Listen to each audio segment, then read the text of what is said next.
Let me give you more reasons to follow the homie Sil for the latest news, scoops, and moves he's about to reveal. From coffee talks to special brews, Hamada burgers for meals, a cup of bourbon with that tea that's about to get spilled. Like, what's the latest word? Yo, Sil, we need to know. Tell us what you heard. Yo, Sil, we need to know the ins and outs. Who's walking out, buying in? We need to know your thoughts on what's new, what you do to stream a hell of a show. Let's go. Take out your pen and paper, sit down and take notes. Sil is the realest among imposters, scavenging cutthroats. So, what's the latest word? Yo, Sil, we need to know. Tell us what you heard. Yo, Sil, we need to know the ins and outs. Who's walking out, buying in? We need to know your thoughts on what's new, what you do to stream a hell of a show. Let's go. One of a show, let's go. Between DC and Marvel, they both have a startle. Disney's moving finicky, let's not mention Star Wars. All these movie execs be drunk off their power, disconnected from the fans in the ivory towers. What's the latest word? Yo, Sil, we need to know. Tell us what you heard. Yo, Sil, we need to know the ins and outs. Who's walking out, buying in? We need to know your thoughts on what's new, what you do to stream a hell of a show. Let's go. When they keep making the same mistake, that's what you call insanity. They can't even acknowledge their self-inflicted calamity. What's the latest word? Yo, Sil, we need to know. Tell us what you heard. Yo, Sil, we need to know the ins and outs. Who's walking out, buying in? We need to know your thoughts on what's new, what you do to stream a hell of a show. Let's go. One of a show, let's go. Scoop Senator, coffee talks, also covering analytics, making his own reviews, cause it's always been the critics. They clout chasers, money driven, repeating the latest gimmick. Come over to Sil Nation where true vision is given. Listen, what's the latest word? Yo, Sil, we need to know. Tell us what you heard. Yo, Sil, we need to know the ins and outs. Who's walking out, buying in? We need to know your thoughts on what's new, what you do to stream a hell of a show. Let's go. Let's not forget Mikey's son, always special to the crew from day one when him and Sil got together for special brew. What's the latest word? Yo, Sil, we need to know. Tell us what you heard. Yo, Sil, we need to know the ins and outs. Who's walking out, buying in? We need to know your thoughts on what's new, what you do to stream a hell of a show. Let's go. One of a show, let's go. I guess I'll finish on this note. When the niggas go flip mode, they turn gremlins, I'm Gizmo. Come from my people, my kinfolk. For them I ride for and kill for. With this till I'm skillful, it can really escalate till it all goes abysmal. What's the latest word? Yo, Sil, we need to know. Tell us what you heard. Yo, Sil, we need to know the ins and outs. Who's walking out, buying in? We need to know your thoughts on what's new, what you do to stream a hell of a show. I'm a watchman, forever vigilant, steady watching and listening, disciplined, militant, killing these dudes that started visiting. What's the latest word? Yo, Sil, we need to know. Tell us what you heard. Yo, Sil, we need to know the ins and outs. Who's walking out, buying in? We need to know your thoughts on what's new, what you do to stream a hell of a show. Let's go. One of a show, let's go.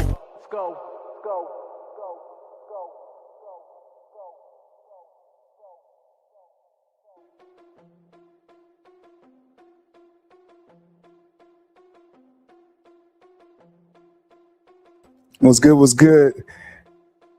It's the weekly show. It's specifically the Warner Brothers, Paramount, Saudis, DC Snyder'S weekly show. But it's weekly show for short, right? It's a little cleaner, just saying the weekly show. What's good, Sil Nation, man? It's a lot of energy on the timelines, on social media, talking about the Snyder'S. People are starting to anticipate something here. That's what I'm noticing. People are starting to really anticipate that something's going to happen. And obviously, Zack Snyder is bringing all the energy. When Zack is active, we're active. When Zack is active, something's going on behind the scenes. That's just what we've been through. And we're going to address that, obviously, what Zack's going through. Shout to Yovik in the chat. My Superman 78. What's good? Yo, wow. On this show, just to make it clear, it's the same type of show I've always been doing. I always look at what's going on in DC. We're always looking at what Zack Snyder is doing. And then this is this big deal, right? This is big deal with Warner Brothers and Paramount. What that's going to mean for DC. Bad Beast, what's good in the chat? Shin, what's good? Sil Nation, this energy that Zack's bringing out is definitely revitalized me. and the viewers. And so, like I said, we give you the same show, just with a little more hype about what's going on right now. It's feeling like 2022 again, like it really is. So we're going to address that. We're going to address what Zack Snyder's doing, the Paramount deal. David Ellison, head of Paramount, he just met with Warner Brothers for the first time. We're going to talk about that and what that could mean for DC, for James Gunn's DCU. Are we in the final days of James Gunn's DCU? You know, that contract situation, we'll discuss that more. Is this the end? Now, Gunn fans, there's still maybe some Gunn fans hanging around.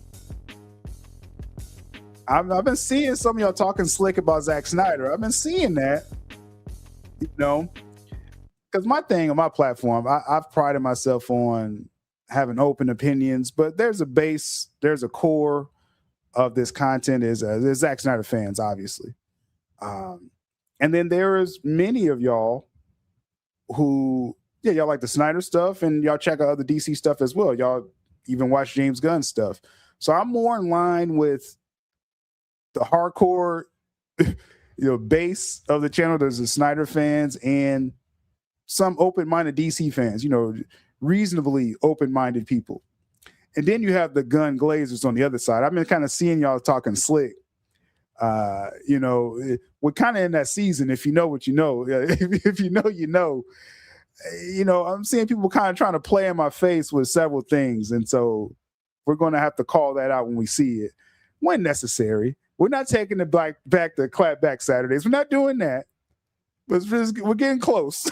We're getting close. Because some of y'all playing a little bit too much. And, if the shoe fits, we will address it, right? But along with that, it was a little ZACK SNYDER'S Lantern controversy. We'll discuss that as well. Also, too, I do want to put to bed a few things.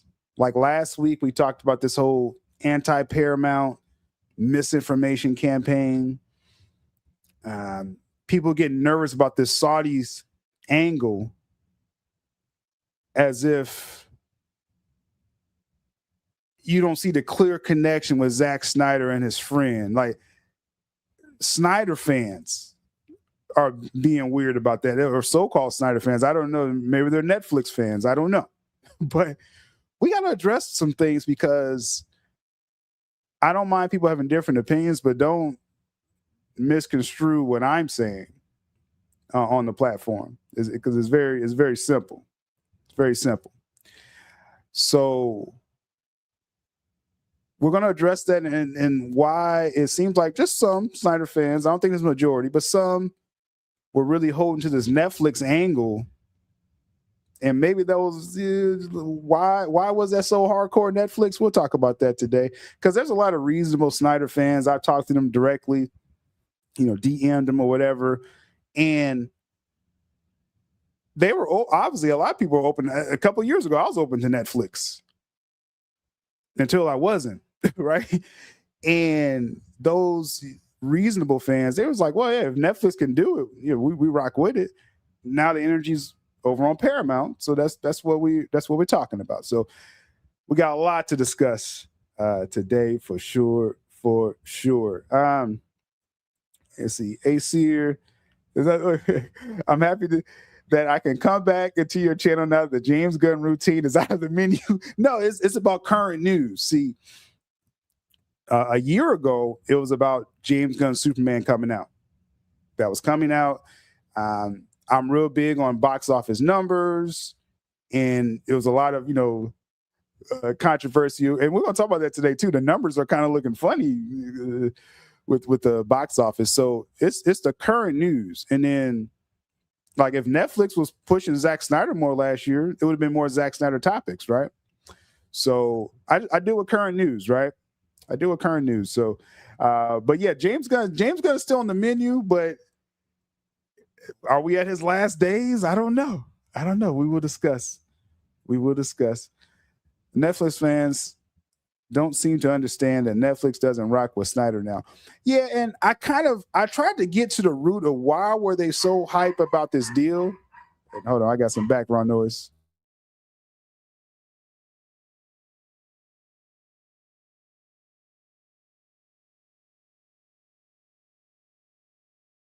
Apologize for that.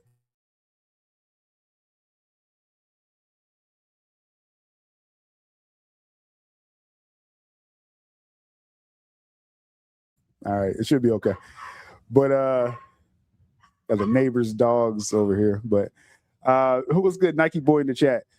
So I tried to get to the root of what was the problem. Like, why were people holding to Netflix with this deal so hard? I understand if that was just your preference. I was hoping Amazon jumped into it, right? But I like to deal with reality as well too. And if Netflix was going to get it, I did that stream that next day. I said, man, I wish Paramount would have got it, but hey, this is what Netflix is talking about. I deal with reality, right? But I'm seeing some were really leaning into Netflix for not that concrete of a reason, and we're going to discuss that today.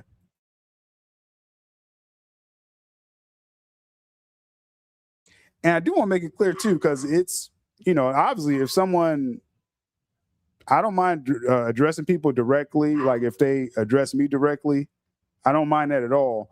But when I discuss this Netflix thing, it's kind of a blanket statement I'm giving. And if that just hits you, it hits you, right? That's just how it is. I'm still mutuals with some people that's down with this Netflix thing, or they were down with it. It's kind of packed up now, but but so it's really no direct shade. I can be direct all I want. So we're gonna make it clear today, though.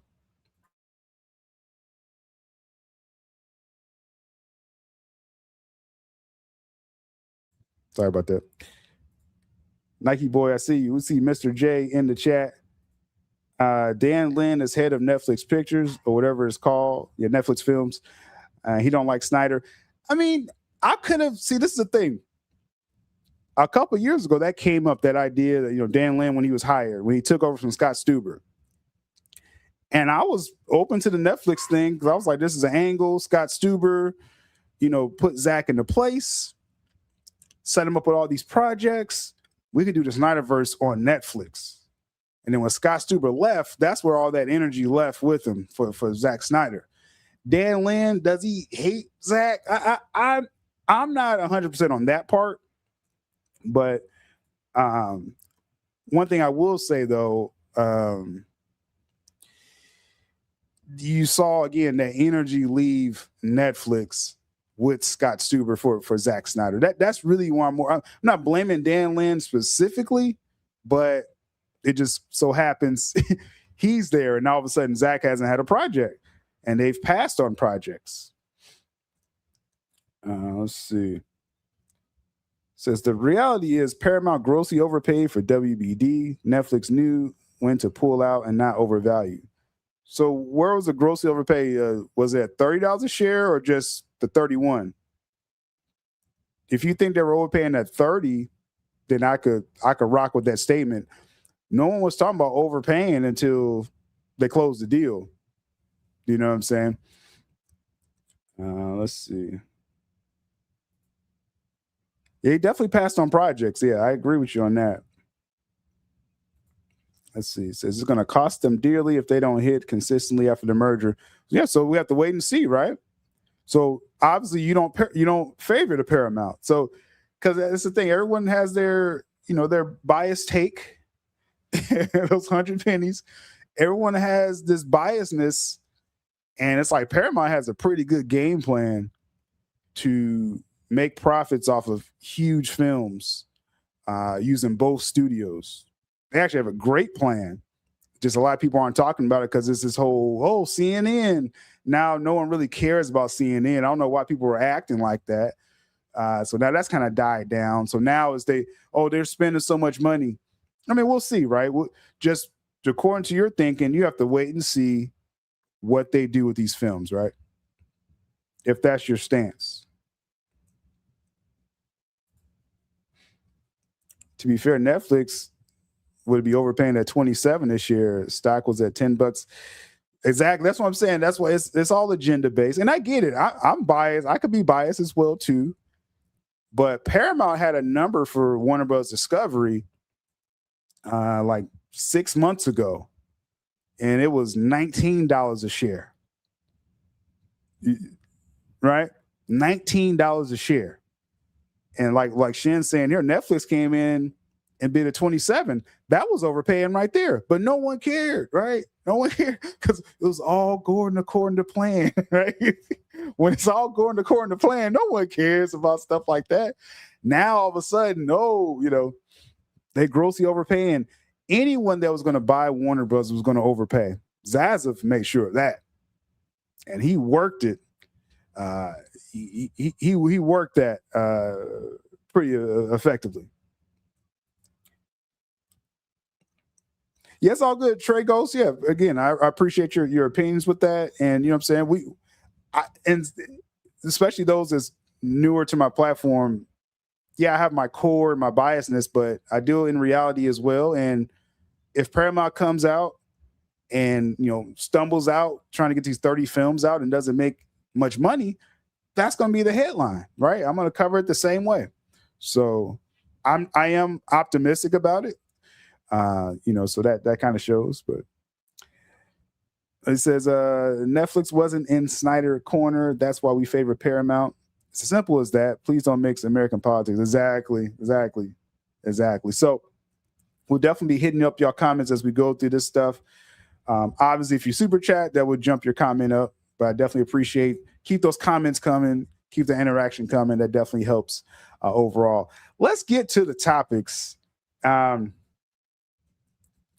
we'll start with a little controversy. Today. Right? I've been real safe this past couple years. Really, 'cause I was just thinking, hey, James Gunn, he got his DC. He's going to at least be there for, several years.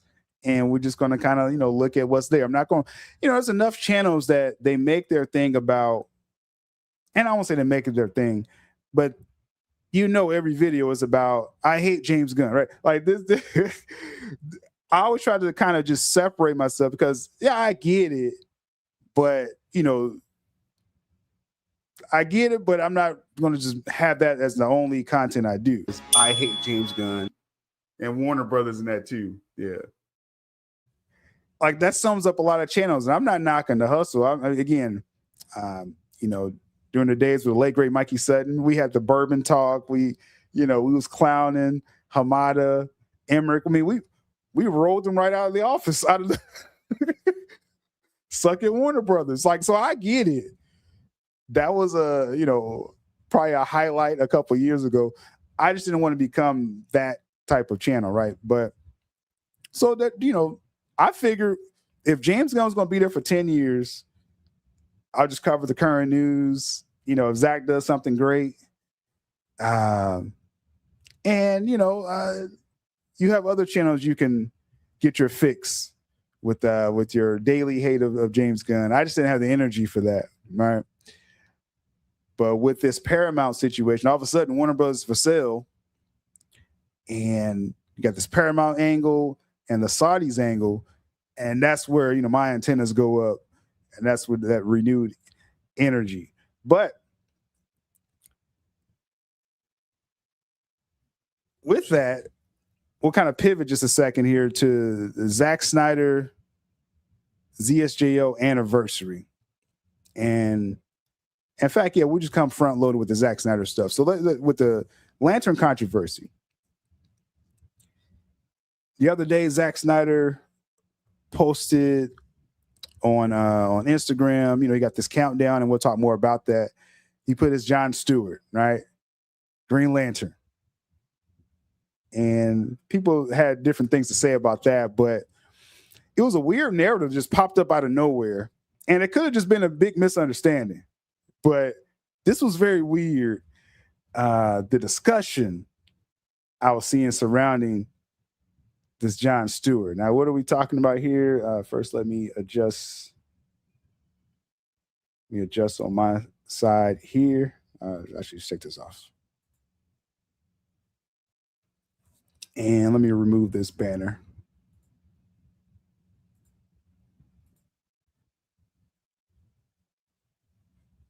Okay. So if you see, I'm quote tweeting Jay Alexander is a hilarious parody account. They're a Snyder fan, big Snyder fan, but they say some wild stuff. But I rock with it though. But they go at people, man. Like this account, if y'all don't see this account, DC Gaslight, he changes his name like every couple months. And they pick up on just weird stuff in the fandom and they just kind of put it out there. And it's hilarious. And speaking of hilarious, perfect timing, I guess it's perfect timing, really. We got Jules on the panel. What's good with you, Jules?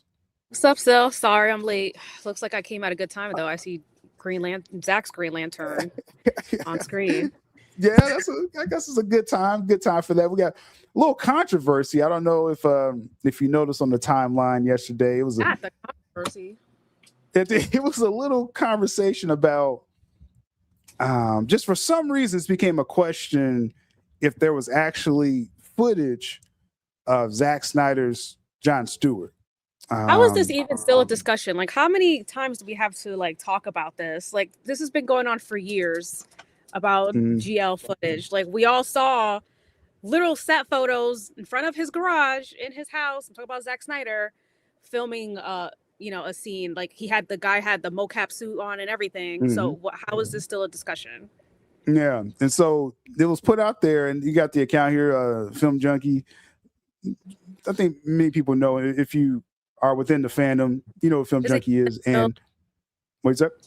Isn't he one of those anti-Snyder shows? I don't know what he's become now. I'm gonna be quite honest. Like, I don't know him personally. I mean, I may have had words with him on Twitter, here and there, but I'll leave that at that. But yeah, he's in a weird place right now in a lot of Snyder fans' eyes. But he put out there, he was kind of jumping. I don't have the full tweet for him. I should have had that, but he was basically jumping on people saying, hey, Zack Snyder, his lantern will look so much better than what we're seeing with the brown lanterns, right? That's what people are calling this lantern show. Yeah, brown lantern. Zack had the aura, and that's all people were saying. And just for some reason, he took offense to this. Like, no one came at him saying, in your face, this is better than Gunn's lanterns. He took it upon himself. Now, just what he said here, he says, I've read numerous different versions of the whole thing this past week. From he shot, the lantern scene with an iPhone, which I think he did. I don't know. And his footage is better than the entire Lantern's trailer when there's no footage. Now, what made people feel some kind of way about this is it's not about if there's footage. It's about literally just the first look of the Green Lantern looked better than the Lantern show. The Jon Stewart, Zack Snyder's Jon Stewart looks better than the entire trailer of the Lanterns. I just kind of want to go into this whole iPhone thing. So there's literally a picture on set of the Green Lantern shoot on the bottom right here. And there looks like there's a camera on that, what they call it. It's not a dolly. The stand thingy. I think that's right next to Zack. That looks like it's a freaking camera. Zack is a filmmaker. I'm sure he has his own filmmaking cameras, his own film equipment in his garage somewhere. Like, even if it's a 20-year-old camera, it'll still do the trick. Like, he doesn't have to use his iPhone. I mean, obviously, right? Obviously, Zack Snyder filmed it, to be in a film. All right. There's footage. Like, that is irrefutable. Like, let's stop this nonsense. Footage doesn't exist. So that was odd. Now, apparently, he's come out and said, it was a miscommunication. He just meant it wasn't footage that we could see. But I was like, well, that's not what he said. Don't even go with all that, though. Don't try to clean it up now. Even if there wasn't any footage, the picture of Zack Snyder's Jon Stewart is better than anything in a Lantern's trailer. And that's the point that the fandom was trying to make. And I don't know why he felt some kind of way to defend it. I mean, is he getting paid? Is he one of those influencers that were getting paid to promote the Gunn films? Like, that's what it's giving to me right now. It's just a little bit. And so the parody account it was a hilarious account. He just said, I can't believe Zach did all that and didn't save the footage. Shame, right? It's this, sarcasm, right? And so I saw that conversation kind of picking up steam for some reason, like early yesterday. So I was like, well, let me just kind of just, jump into it and just say, at Full Circle a couple years ago, right? I asked Zach directly if he had the Lantern scene on his phone. Now I got this on video, but I was like, do you have the scene right now? Right. And he's like, oh, it's on my other phone. He's like, I can't pull it out. I can't have it on me. I was like, oh, what I'm saying? So, I mean, the footage exists was the point, and like, let's stop the nonsense. That's the reason why I put that out there with that. Now that tweet has taken off. And so Film Junkie felt like I was trying to attack him for some reason. And he tried to defend himself, and I'm not gonna get into all that. It's all on Twitter, very adult conversation. And the point is, weirdos being weird. It wasn't about, like, you just this big liar. Maybe he was confused, but I was just like, let me just kind of set this straight, because people was picking up on what he was saying, thinking there was no footage. And I was like, well, no, Zach clearly said he has it on another phone. So that was it. Put it somewhere, whether it's finished with the CGI or whatever, we don't know. Probably, I mean, he probably used some. I'm assuming there is some type of, even with like early renderings of the CGI or the VFX, because he showed it to WBD at the time. I think it was just WB at the time, and they shot it down, telling him you can't use Green Lantern. We have other plans for Green Lantern, which is why he ended up moving forward with Martian Manhunter. Exactly. So it's clear. He had that scene ready if it could be included, and that's just what that was. But I just wanted to address that brief controversy about that. It really was nothing, and we know the scene exists. And with Zach bringing it up again, and let's kind of just get into the Zack Snyder stuff here on the front end, and then we got some more nonsense in a little bit here. But let's see, where's my screen? Okay, so Zack Snyder's been very busy. It will let me, hold on. I got too much on my screen at one time. Here we go. All right. So on Zack Snyder's IG, it's been very, very active for, Jules, it's the ZSJL anniversary coming up in a couple of days, right? So Zach's doing this countdown with everything with that. And so he has several posts. Hold on one second. I'll leave you in there. Yeah, I don't think he's ever been this active before. Like, this is kind of wild. Yeah, no, very active on Instagram. But just in the chat real quick, I don't consider like me and Film Junkie like some kind of like beef. I have no respect for him. I mean, I will say that, maybe. But that don't mean that's okay. No, it don't have disagreements. Yeah, like I'm just piggybacking off what you're saying. Like, people can have disagreements and being adult. Yeah. You don't have to like each other. You don't have to be friends. It's just the disagreement. No. Just move forward. That's it. You don't have to hold a grudge. Yeah, it's like, I don't, I'm not going to hunt down his tweets and stuff. I mean, if I see some nonsense come across my timeline, I'm like, okay, that's stupid. But everybody is fair game if they talk some stupid shit, right? Like, that's just right. But no, it's like, whatever I need to say, I meant everything I said to him, and I just kept it moving. If he has something else to say, then whatever. But so yeah, it's not going to be no big old, I'm not making a whole stream about him, but I just wanted to address that Lanterns situation there. And so on to Zach. Like Jules, you were saying, he's very active with this countdown to March 18th, I believe, is the anniversary of Zack Snyder's Justice League release. A couple days away. And he dropped a couple of things here. He dropped this picture here. This is the Wayne Manor thing, right? Where it's really a Hall of Justice, right? When at the end of Justice League, Bruce comes in there, 6 chairs, room for more. As Wonder Woman said. So interesting, but the quote here is what got people excited, and I want to get your thoughts on this, Jules. I did a little video on my short form channel with this, but he says here, 5 years later, the age of heroes still feels very real. Jules, I don't know how any way else to take when Zach says stuff like this, Jules. Like, something's got to be happening. Like, come on, something's obviously happening. I mean, and I kind of touched on this on our stream last week. I mean, I kind of did like a call to action for the fandom, right? Now's the time to rally and start your campaigning and all that stuff, the same way you did with the whole release Zack Snyder's Justice League film. Now you can start doing the same, but it's about restoring the Snyderverse, right? Like that's what Zack is doing. It's pretty freaking evident that that's what he's doing. Zack has been pretty clear in understanding that every time he posts something, it kind of riles up the fans and he feeds off of that. It's kind of a give and take, right? Mm-hmm. And what else is he saying now? Everything still feels real. What does that mean? Like, oh, this is still a possibility of being restored and coming back. Like, just he can't contractually, he literally can't just say, yeah, we're coming back and we're doing this, or there's a possibility if you guys rally, because that just politically, that's just not great within the industry. And we all know how he has quote unquote fans within the industry. So he has to be careful with his words. But yeah, man, I mean, come on, like he's never been so active. He literally said when they were doing the release, the Snyder Cut campaign 5 years ago, 6 years ago, however long it took, I think that went on for like 2 years. He noticed how every time he would post something, people are like trying to find little clues in his pictures and stuff like that. And once he noticed that, that made him ramp up his posting and give us little clues here and there and drop little eggs, Easter eggs. So now's the time, guys. Now's the time to get together, start using the hashtag, not the Netflix one, just, for the Snyderverse in general. Zack's ready. He's showing that he is, ready, willing, and able whenever the call comes. Yeah. Again, the beacon of all this is Zack Snyder. So we follow how he moves, right? I mean, people have their side missions and agendas and hashtags. It's about what is Zack Snyder doing? What does he want us to do? He wants us to keep talking about this. He knows how attentive his fandom is to anything he posts, right?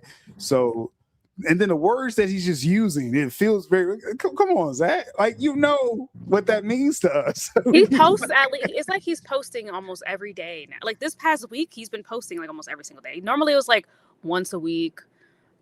Rarely he would go 2 weeks. But then now it's like every other day he was like posting something like the last week or two.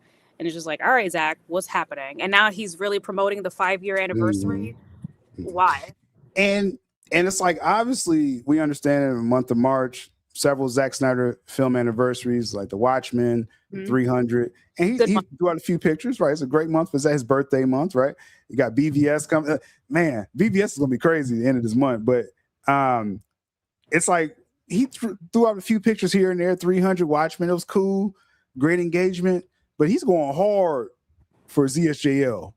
Like you said, like every day, sometimes multiple times in one day is what he's doing with this. And so this picture here, as he says, his caption, one of the most meta movie posters ever made.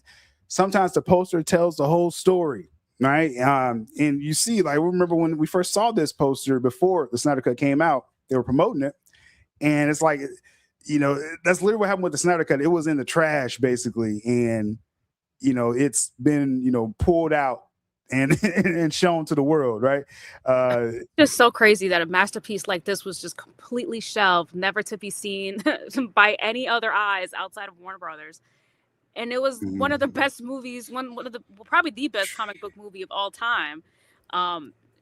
Just in some junk drawer somewhere. I mean, I remember the commentary around it. Like a lot of people was really, even people that was like on the fence with Zack, and they didn't like BVS even.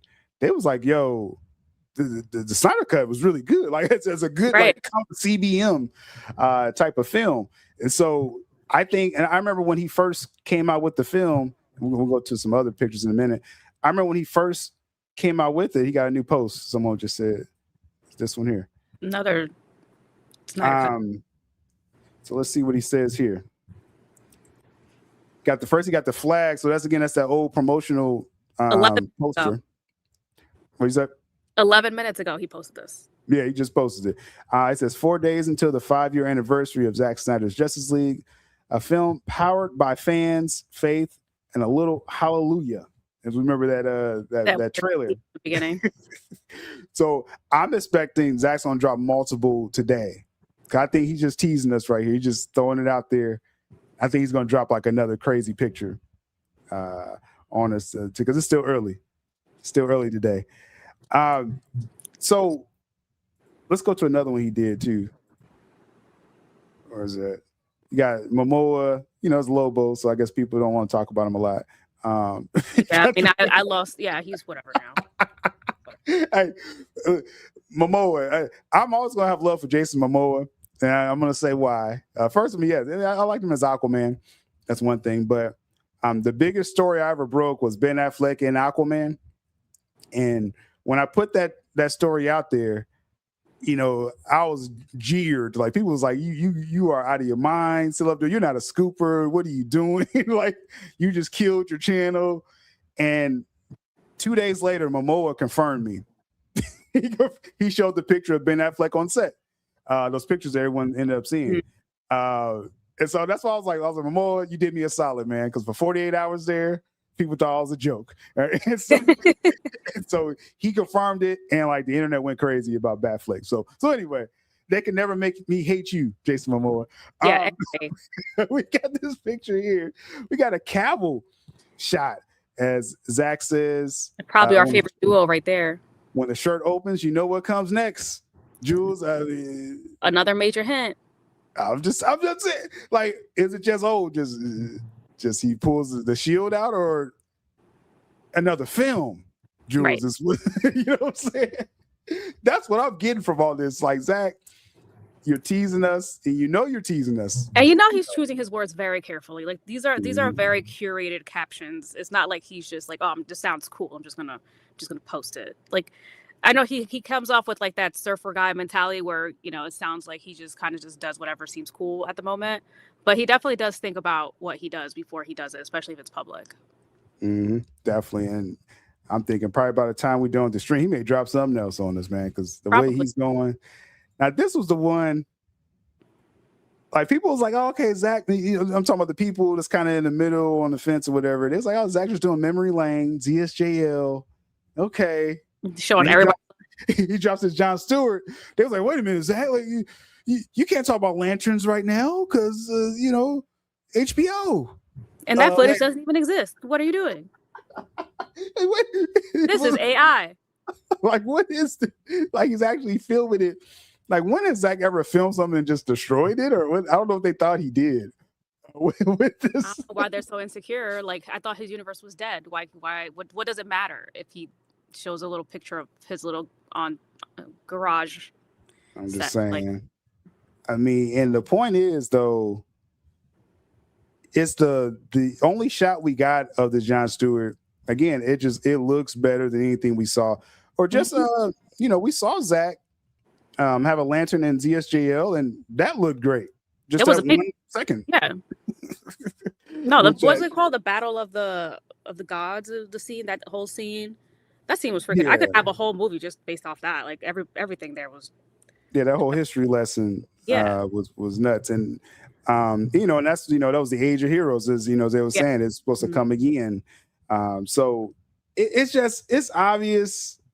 I want to get your take on this though. Like, do you think this was Zach just throwing shade at the Lantern show, or just showing his own stuff? What do you think? I mean, honestly, I feel like it's a little bit of both, just from a timing perspective. And you know what? The way how he was done dirty so many times, I'm glad that he's not, being the squeaky clean, nice guy all the freaking time. Even though he doesn't even and he knows he doesn't need to acknowledge the Brown Lanterns at all, right? Like, he can just throw up his own Green Lantern and people will run with it regardless. But yeah, timing is suspect, but much respect to him for doing such. I don't care. Yeah. I mean, I just this is DC. It's DC multiverse, DC universe. So I didn't take it as a jab, quite honestly. But obviously, I don't always take stuff as a jab like that. But it is interesting timing, though. It is interesting timing because again, it's like we just had this trailer. People were hungry for some green, and Zach likes to give people what they want. It's just I go back to this. And I don't want to harp too much on the Lantern show, but it's like this was your chance just to give a good first impression. That's all. And that's all I mean by that. First impression. And like, this is the impression, because when Zach gives the first impression, it's right, look how amazing that looks. Like, we all got so hyped for this. I just I can't be more clear than this, right? So that's why people are comparing just still shots. Let's say there's no footage, so we know it is. Just this shot to this shot of the suits. And one is a real suit and one is CGI. And the CGI one looks 1,000 times better. You got a practical suit there. Just the quality is devolving. That's wild. That's wild. But that's why people are up in arms with this. And me as a DC fan, wanting Lanterns, like the fact that people are going back to 2011 saying, man, maybe Ryan Reynolds' film wasn't that bad. That's a total loss for this HBO show. Oh, the Ryan Reynolds Green Lantern movie was like, it was that bad. It was one of the worst received comic book movies of our, like from like a large scale comic book movie. Like that's probably the worst received one in the past 20 years. And the fact that this horrible trailer is so bad that it's making people nostalgic for that Ryan Reynolds Green Lantern film. Like, bro, it couldn't be any worse than that. Like the bar couldn't be any more like any lower. It's like below hell at this point. And that was very extreme. It's like, I mean, that's so bad. Like it's just really bad. So you know what I'm talking about. I got you. There's never a reason to want the Ryan Reynolds Green Lantern universe. The only good thing there was Sinestro, and everything else was straight trash. So with that, again with the Ryan Reynolds, first off, I'm more against like the third act of that film. Like the back half of that film was trash. The setup was actually somewhat decent in Ryan Reynolds, and then I think it went off the cliff. It was very corny. Like it was very like cookie cutter. There was nothing exciting about that movie at all. I saw it in the theater and it was just disappointing. I mean, it's like, you had the CGI suit. I thought Ryan Reynolds fit Hal Jordan pretty well, right? I was down with that. He was fine. You saw Kilowog, you saw him in Oa. Like I said, that first story was just first act was decent. The story was just not great. That's pretty much what I'm trying to say, Shin. Yeah. After he went up and trained, then after that, it went off the rails. Like the entire film. The villain, couldn't be saved after that. They had Amanda Waller. What's her name? Was Amanda Waller. I forget her name that quick. I forgot she was even in that movie. My goodness, how did I forget this lady's name?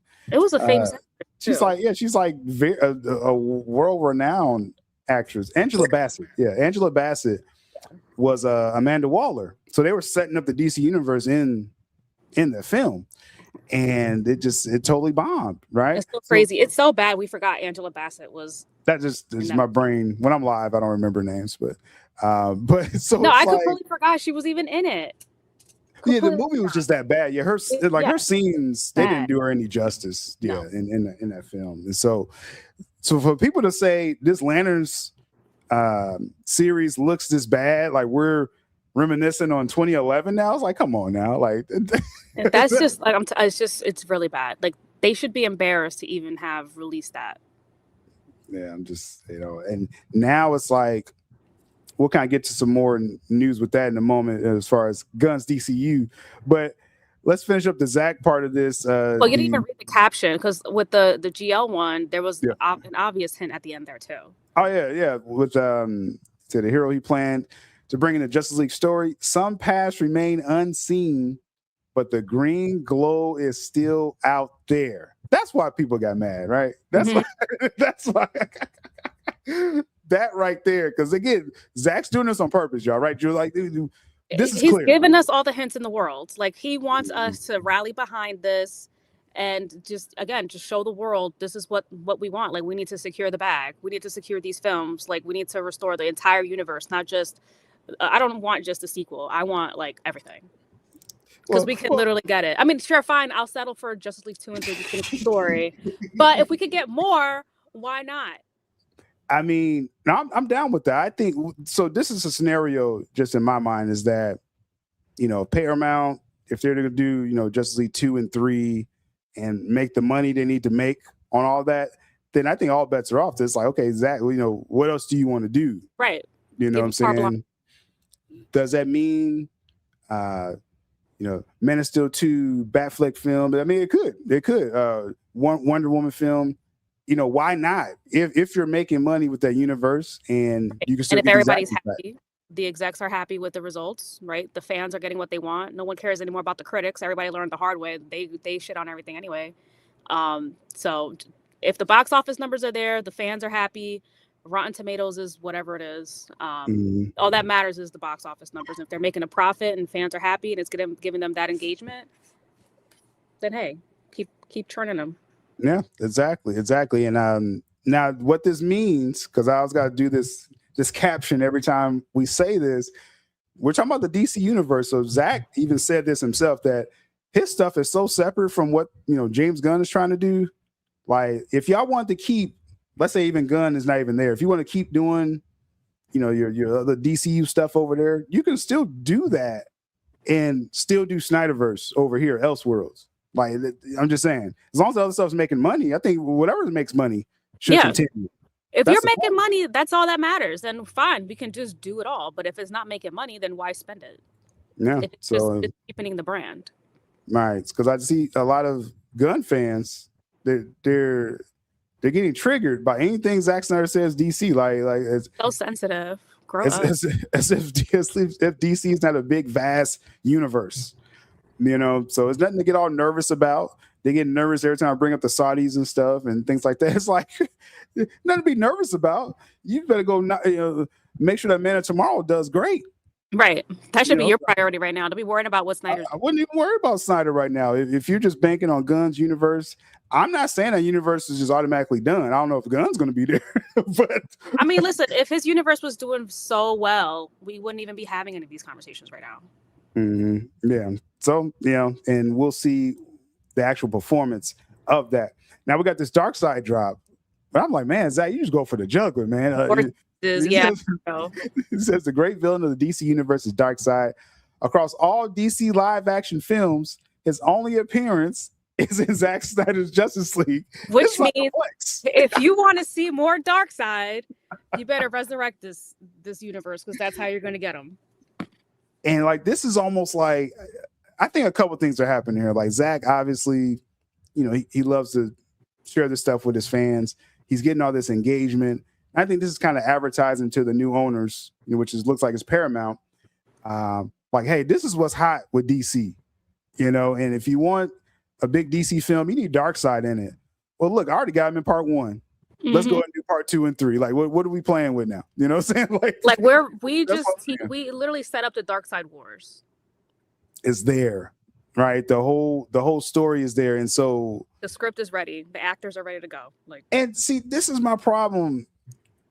Because again, I was, someone that's open to other DC iterations if it's interesting. James Gunn, his DCU world, he's come out and said Darkseid is not the big bad of his DCU, and that just perplexes me as a lifelong DC fan. It's like, how isn't Darkseid your big? Like, who is then? Like, how do you do? That's just like saying, when you make another Batman film, a Batman world, like Reeves makes his Batman film, right? Well, Joker's not going to be in this world, huh? Like, why wouldn't you have Joker in a Batman universe? That makes no sense. Yeah, he doesn't exist, or there's someone that is more menacing towards Batman. Like, his arch nemesis is just not the Joker. It's like, somebody else. DC universe. It begins with Darkseid. Like Darkseid low-key probably created the DC universe. Like, I mean, well, you probably talk like Mr. Manhattan, Dr. Manhattan levels. But my point is, you can't have a DC universe and say, well, no, there's no Darkseid, or if he is there, he's not the big bad. That's baloney to me overall. And that's what makes me feel like James Gunn's DCU is just a placeholder universe that it was to get them to this point when they sell Warner Brothers. And so that plan worked, right? I just did a recent video on this where when Zaslav, Discovery bought Warner Brothers, they figured out, oh, we're more in debt than we thought. Warner Media screwed us. We're over $50 billion in debt. And so we got to cut budgets. We still want to advertise, the DC. So we got to have like smaller projects. This is exactly what James Gunn did. He give you a little Creature Commandos, a little Superman. They didn't break I know people say they spent $400 million. They really didn't. They couldn't on that film. And it don't look like they spent that much on the film. So come on now. But put that out. Supergirl, low budget. Clayface, lower budget. You see, to get by to have the DC brand out there. So when we sell Warner Bros., people could say, oh, we got a DC brand, a world we could use. And it was just a showcase. That's my point. Placeholder universe is what James Gunn did. That's what it's looking like more and more, the more we see. Yeah. And just to fill up that release card until they sold. Yeah. That's all it was. That's all it was. And, and we'll talk more about Gunn in a little bit here. First off, he gave a birthday shout out to Queen Deborah. Yep. So nice picture there. To see her in person, like she really looks good. Deborah Snyder, she looks healthy. She's very energetic when I saw her at Full Circle. Very radiant. Yeah. She's like glowing out there. Yeah. And she's like Zach's biggest fans. Like that's like, it's like relationship goals right there. Yeah, so, that's great. So it's like that's good with that. But then we get to the real stuff. Wonder Woman. Zach drops this last night with the new Batman picture, gauntlets. This is before seen. Never seen this before. It says My Wonder Woman. He tags Gal Gadot as well. Amazing, Jules. This is amazing. I mean, this is kind of cool because I feel like this is one of those, like, you're just having fun on set, and she probably saw the gauntlets. She was like, oh, I'm just going to put it on and play around real quick. And they just took pictures because why not? It's cool. I mean, I don't know if that's what happened, but that's kind of the feeling that I'm getting when I see this picture, especially the smirk on her face. Like, she looks like she's just having a good time. And everyone talks about how fun it is being on set with Zach. And I wonder, again, I don't know, but I wonder, like, if she was playing around on set and then Zach was like, oh, let me make some gauntlets for Batman, Wonder Woman gauntlet, for Batman. Because they look pretty big. They look like they're not made for her. Right. So that's kind of funny that she got. And people remember an older picture of her. She's wearing the cowl, the Batman cowl. So Wonder Woman, the Gal Gadot loves some Batman. Who does Batman? So that's cool. And again, he's tagging My Wonder Woman. Everything is a hint at this point now, Jules, in the chat. I'm taking everything as a hint that Zach, again, saying is still real. So I believe it's still real to get the rest of the Snyderverse. The glow is still out there. I think we're going to see that scene with his Jon Stewart. And he keeps saying, my Gal Gadot, my Wonder Woman. She has to come back. That's it. I feel like they would. I mean, and I feel like they've all said it before. Like they would all come back. If Zach is back, they'll all come back. Like there would be no problem getting the cast back together. Everybody loves working with Zach. No one's ever had anything bad to say about a Zach set. Like they all have a good time. The vibes. For sure. And so again, just the timing of this Paramount deal, potentially closing. It just is, and then Zach's so active, it's just giving us this hope. And so this is the latest post, if people missed it, which says 4 days until the 5-year anniversary of Zack Snyder's Justice League. So that is the 18th. A film powered by fans, faith, and a little hallelujah. I mean, it felt surreal. Like after he announced the Snyder Cut was coming out, and they started that promotion campaign, it was just a wild time. Just like we really got it. Like we really got the film. And so like watching the film, like I was like just so anxious watching it for the first time because I got a chance to see it a couple of days early. And it was kind of like a group of us watching it on like a Zoom. And I was just like so angry because I was just like, we were thinking like how it would be this whole time, and all we had was a Justice version. Right. And it was just such a relief just seeing how that film opened, and like, oh my goodness, man! Like just the opening scene, just with the mother boxes booming in Cyborg's closet, and you're seeing Superman, the other angle of Superman getting killed and stuff like that. It's like I was like, this is amazing that we're seeing this. Like this is crazy. ZSJL was literally like a cinematic masterpiece. Like it's gonna be the peak of like CBMs, like that and Watchmen. I don't see anyone doing anything better anytime soon. And all we're saying is just with the circumstances we're in, because this could have been a different conversation with Netflix coming in and kind of the end of theaters. Like this really, and we're gonna touch on that in just a moment. Because man, so it's just amazing. We got a chance to see it, and the possibilities of Paramount and the goals that Paramount has is matching up with what we want, and that's JO2 and 3 in theaters, and maybe more, right? maybe more. I love this Larry Fong call out, because Larry Fong, another person, he's Zack's cinematographer. He's been very active, talking Snyderverse online. So as has Jay Oliva. They're two very close partners with Zack, and they've both been very outspoken about the Snyderverse. Which again, if it was completely dead, why would they be paying attention to something that's like 10 years old, right? If it's not a possibility for them to work on it again, or I'm sure they're probably busy working on projects. Why give time to something that's dead? Well, and I think we're going to make this clear probably every week. Just what Zack said is, he's never going to ask us to stop asking for it, right? He's not going to tell us to stop asking for, like, there's always that possibility. The willingness is still there. Terrio, he said, he'll be ready to rewrite the script if he hasn't already. For the film, he said that at Full Circle. So they're ready to go as soon as they get the call. This universe isn't dead. So everyone that's saying like, oh, move on, and maybe it's not, Zack's not moving on. So we're not moving on. If he says there's a possibility, he would know best. So if there's a possibility, then hey, why would we move on? Let's make this happen. I'm just saying. So that's why, as long as that's a possibility, then there's going to be this weekly show. Okay, like we're going to keep talking about it every single week. So Superman says, to be fair, Aaron Pierre is dope casting. Yeah, I think he's the best part of the trailer. I was just going to say that. I think he's going to be the best part of the show. I mean, bar is low, but I mean, he's going to be a standout. It's just my problem. I know there's fans of this, and they'll take it like, oh, because Gunn is under Gunn, you hate it. It's like, no, I mean, y'all seen me this past year give his Superman a chance. So y'all can't say that about me, okay? Bill's little bit called a shill just for, saying he likes certain aspects of the Gunverse. So no, he's pretty unbiased when it comes to it. Pretty consistent with this. But I've been a fan of Aaron Pierre, when he was auditioning for Lantern. So I'm glad he got the role. And so my problem with the Lantern show is it shouldn't be a Lantern show. That's the problem. Like, I think Aaron Pierre, Kyle Chandler are going to be great in the show.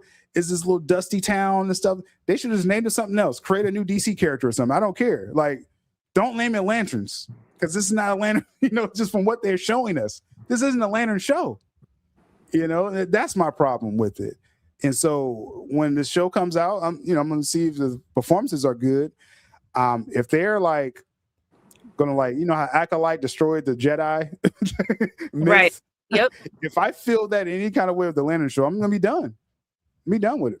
This is pretty much set on Arrival, honestly. People might watch the first episode just to hate watch it, just to see if it's that bad. But then it'll probably die off after episode 1, 2, or 3. I don't see the numbers being very, very good here. You already know, I'm gonna be keeping an eye on the numbers. Obviously, that's gonna be a hot conversation anytime a DC show comes out. It's going to be a lot to talk about the numbers. So interesting stuff there. We got several other topics we're going to touch on surrounding, again, Snyderverse, Paramount deal, things like that. We briefly just touched on, before we get back to this Lantern stuff, this here with Universal, and let me see this real quick. Says, I don't like the ring didn't choose John Stewart angle if that's how it plays out. Well, that's what it blatantly says in the trailer, right? So I'm like, how is that? That's not even, they're changing the lore. That's right the lore. Yeah. No, that's not how it works. And just again, and just another thing that we talked about too is just the lack of respect to the individual lores of each characters and the universe as a whole. Again, just more reasons to not like what is happening here.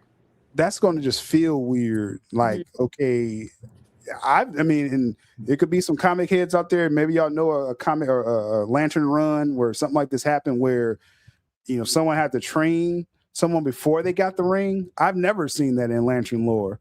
The ring chooses you. Got to have it in you already. Then a Lantern chooses you. That's how that's always worked with Lanterns. And so for Jon Stewart to not be ready, but then they're like taking turns wearing the ring. Like that's just kind of. Okay. Weird.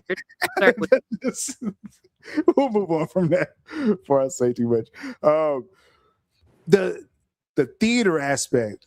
One of the reasons me and you, Jules, we were favoring Paramount over Netflix was the promise for the theatrical experience, right?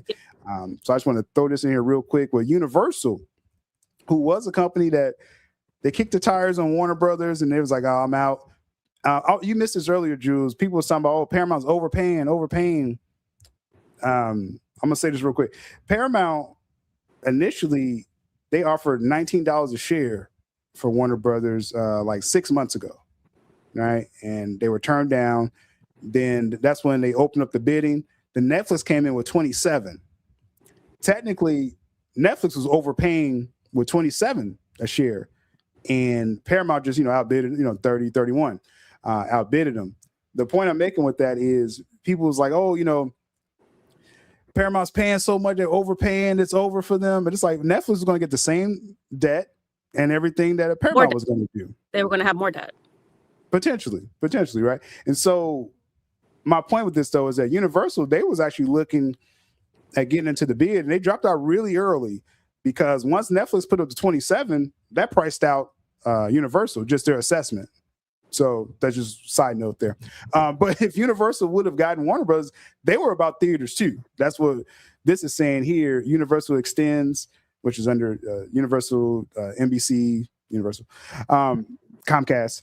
They extend their theatrical window to 5 weekends this year and 7 start 2027. This is interesting because you're talking about theatrically exclusivity. We're already seeing the domino effect of Paramount making their promises to the theaters. And I believe, based on Variety's article, the theaters kind of created this new partnership with Universal, with this new agreement to have films in theaters for longer instead of being there for a couple of weeks, a month, maybe 2 months, and then go straight to streaming right afterwards, which we all know has been killing the cinematic experience. So this is huge news. I personally, it's not a coincidence. I don't think that it's right off the heels of the Ellisons making their promise to theaters, 30 movies a year. Well, I think they're doing five weeks in at least minimum. They said 45 days, so that's about 5 weekends, or 4 or 5, yeah. Yeah, so it's about the same. They're going a little bit further, doing 7 weekends in 2 years, which is great. I think this is all things that'll help theaters in general. Theaters are really having a tough time right now, and it's just, again, just giving people more time to go and see these movies. And this on the heels, like you said, with this recent Warner Brothers sale, and that story that leaked out when it looked like Netflix was going to win, that they were thinking of 17-day. Yeah, like 3 weeks. This is all you're getting. Insane. And this is how close we were to, because if Netflix would have got Warner Brothers, yeah, they would have kept the current contracts 45 days, probably for like a year or two. Then they were going to pivot to more 17-day releases. The total opposite of what Universal is committing to theaters. Paramount, David Ellison made it very clear, he's committed to theaters. A lot of people think, oh, the future is what Netflix was going to do. I don't really want that future where it's less theatrical films. Sometimes we actually want to leave the house and go to a theater and have that experience, especially if you have kids. Do you really want your kids to grow up in a world where there's minimal opportunities to go to a movie theater to watch a movie? Like, what if one day you just spontaneously like, oh, you know what, I have some time, I just want to go watch a movie. And you kind of had this movie that you wanted to see, but you hadn't had time to go watch it yet. And now it's not even in theaters. It just passed the 14-day mark or whatever it was at that time that Netflix wanted, right? Like, that's not cool. Yeah. And definitely, I give a lot of credit to Universal, because even during the COVID time, Universal was really big on getting films in theaters. They had the Fast and Furious at that time. And they were really big on that and holding some type of window. They were trying to adjust with the times, but they held it down better than anyone, actually, during that time. And so what this doesn't disrupt the business like Netflix was going to do. Again, a lot of Netflix fans out there, and again, I don't want people to think I'm taking personal shots at them. I mean, we could do that, but we don't have to. But my point is, a lot of y'all were saying, "Oh, embrace this future, Netflix." Theaters is dead. This is archaic. That's such a crazy thing to say as a film fan. Like, you can't call yourself a fan of film if you're saying, "Oh, let it die. We're just going to be digital now." Like, no, I don't want to see every movie from my couch. See, And this at the same time, like everybody remembers their first ever theatrical experience, who they were with, what movie they saw, right? How they felt. Like that's almost like a spiritual experience. You don't want that for future generations because it's Netflix, it's the future. Like no. and there was a lot of conversation of this during, I think it was 2021, when Warner Brothers did that day and date release. They call it Project Popcorn, where Wonder Woman 84 kicked it off actually at the end of 2020, where it was released in theaters and HBO Max at the same time. Right. Right. And a lot of people was like, oh, this is the future. This is the future. And it's like that didn't really land too well for Warner Brothers. That didn't land too well with the actors and directors. And Netflix was trying to kind of go back to that without the theater part.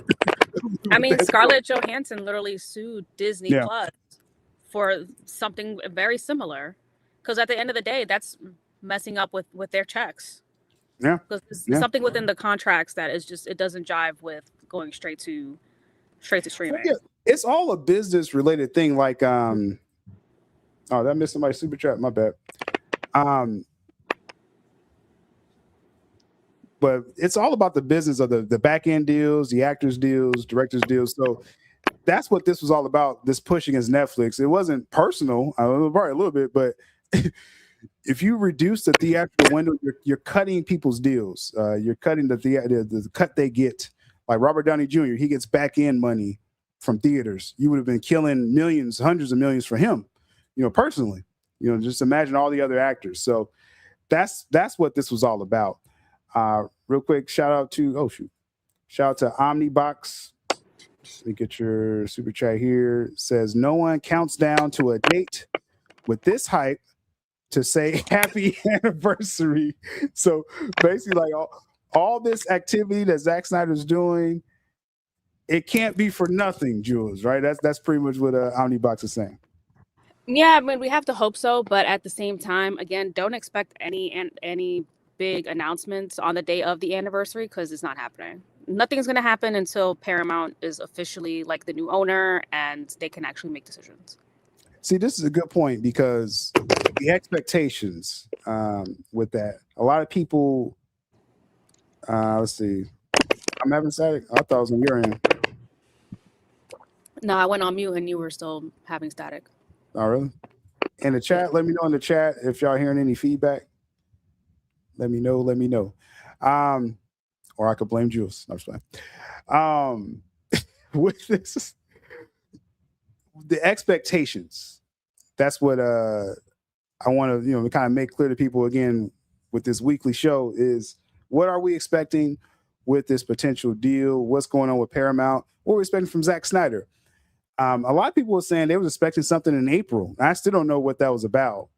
And it's not, April yet, but let's see, is my mic in the chat? Can someone verify they're hearing static when I'm talking? That would be great. Because I don't hear any feedback, but I heard like some noises on your end, but I don't know if that like right now I'm hearing noises on your end. Yeah, when I'm on mute and you start talking, that's when it starts getting a little staticky. Really? I don't know. So I mean, I could leave it and come right back and see if just try that. Yeah, try that. All right. But a lot of people was expecting House says I'm good. Okay.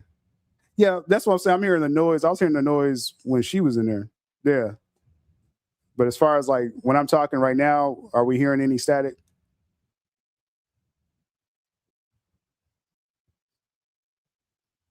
I don't know. All right. So we'll see. They're still doing it? Yep. It did it like as soon as I came on before you even and it was when you were talking. I don't know. Do you have the same setup or I'm the same as usual. I'm not doing anything different. I mean, it's not terrible, but it is. I mean, it's like a noise. Yeah, like I keep hearing.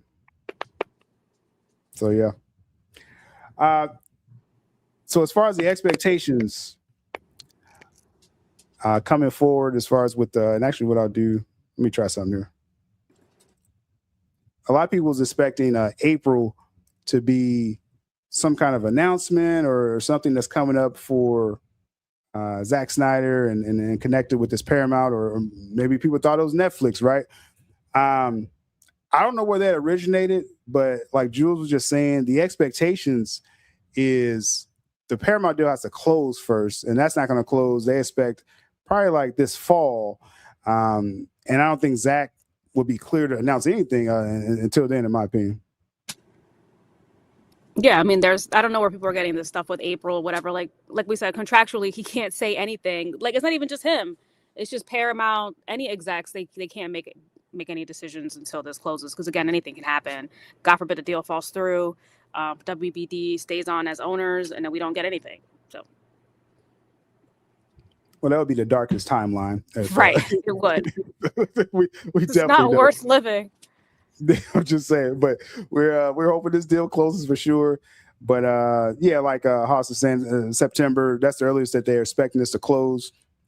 And so I'm not, but what I am expecting though, Omnibox here with the super chat, is Zach's going to continue to tease DC. Like, he's going to continue to be throwing these hints.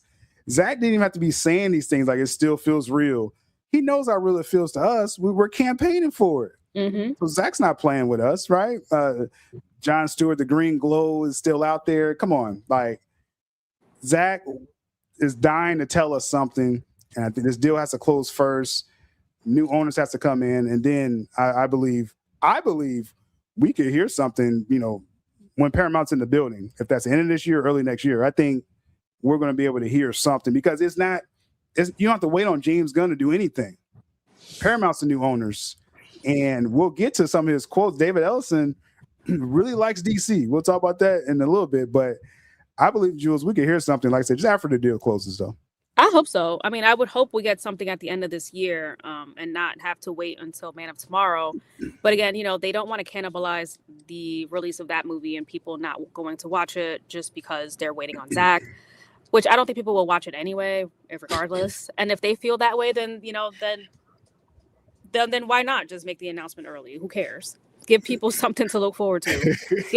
give them some news that'll be exciting, because all the propaganda that's out right now is so anti-Paramount and this and that, because for whatever reasons we've discussed them ad nauseum. I'm not going to bring them up now, but that would be one easy watch way. The other shows, right? Talk about it.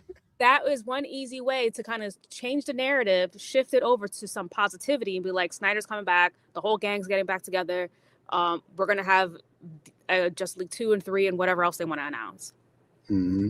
Mm-hmm. Definitely. And I mean, I would say, I think at the latest, I think at the earliest, like I said, early next year, it could be something to be said. But I think safely, it'll probably be after Man of Tomorrow and Batman Part 2 comes out. Then right. I think I'm thinking too. You know what I mean? And then it'll be like, okay, this is the DC plan, because then Ellison will be in the building.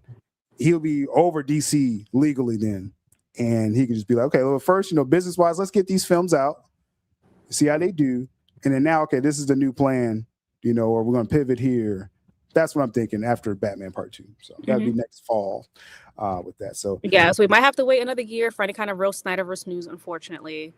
But for now, I'm sure they'll make announcements with all the other major IPs that they have. DC is just one of many. Mm-hmm. For sure. So Omnibox, appreciate the super chat. Here's an epic drop.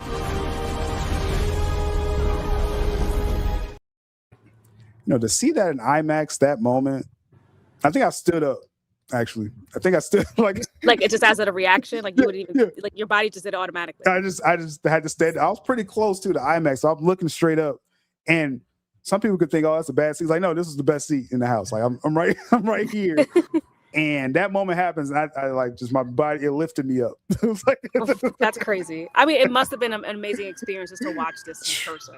And IMAX is insane, or just any theater would be great. And I mean, there's people are throwing the idea, hey, Paramount, like, you want 30 films that first year, throw a limited ZSJL out there, throw that in theaters for a couple weeks, you can make a little money off of that. You can easily just leave that in theaters for four weeks.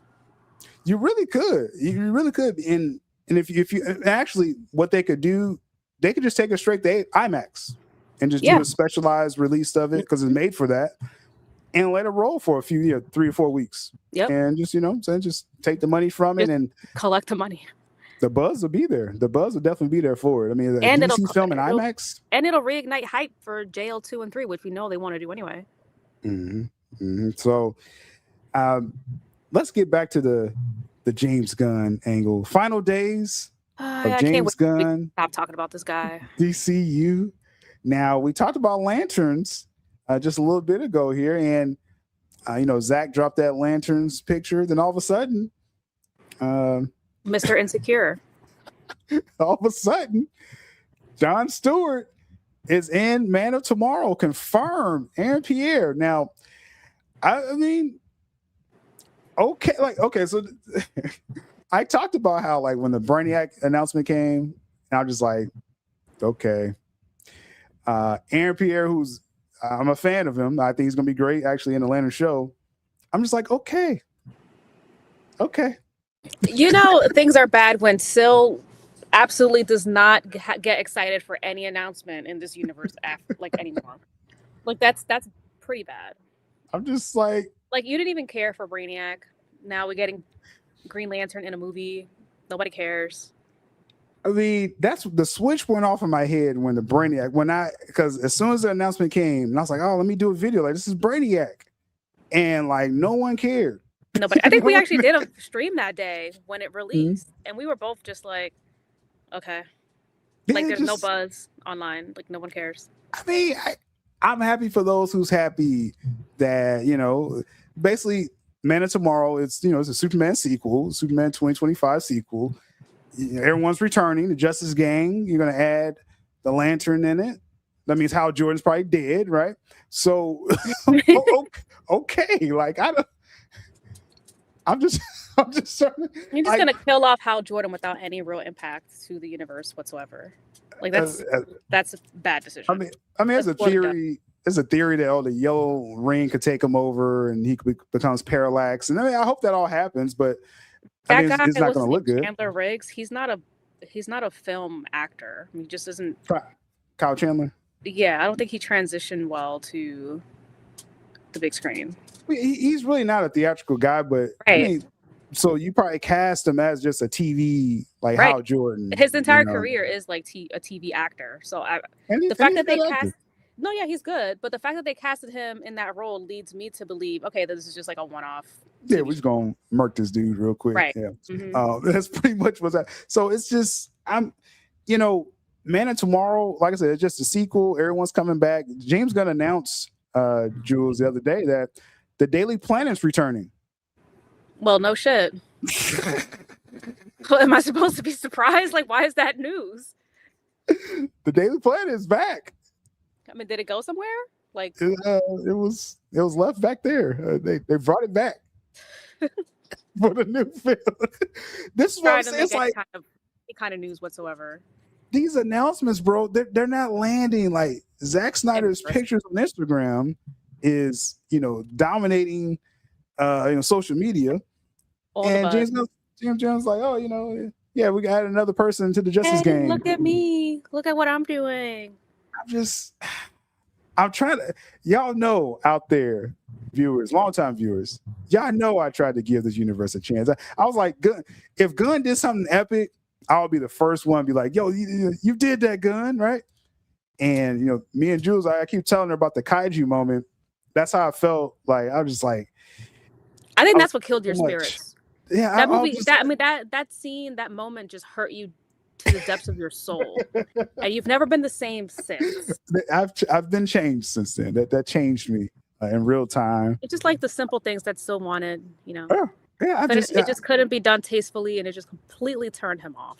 I'm just I'm not a demanding person, Jules. Right? I'm I accept people for who they are, and just what you present to me. And I was just bummed out just in real time. I was just this kind of took it down.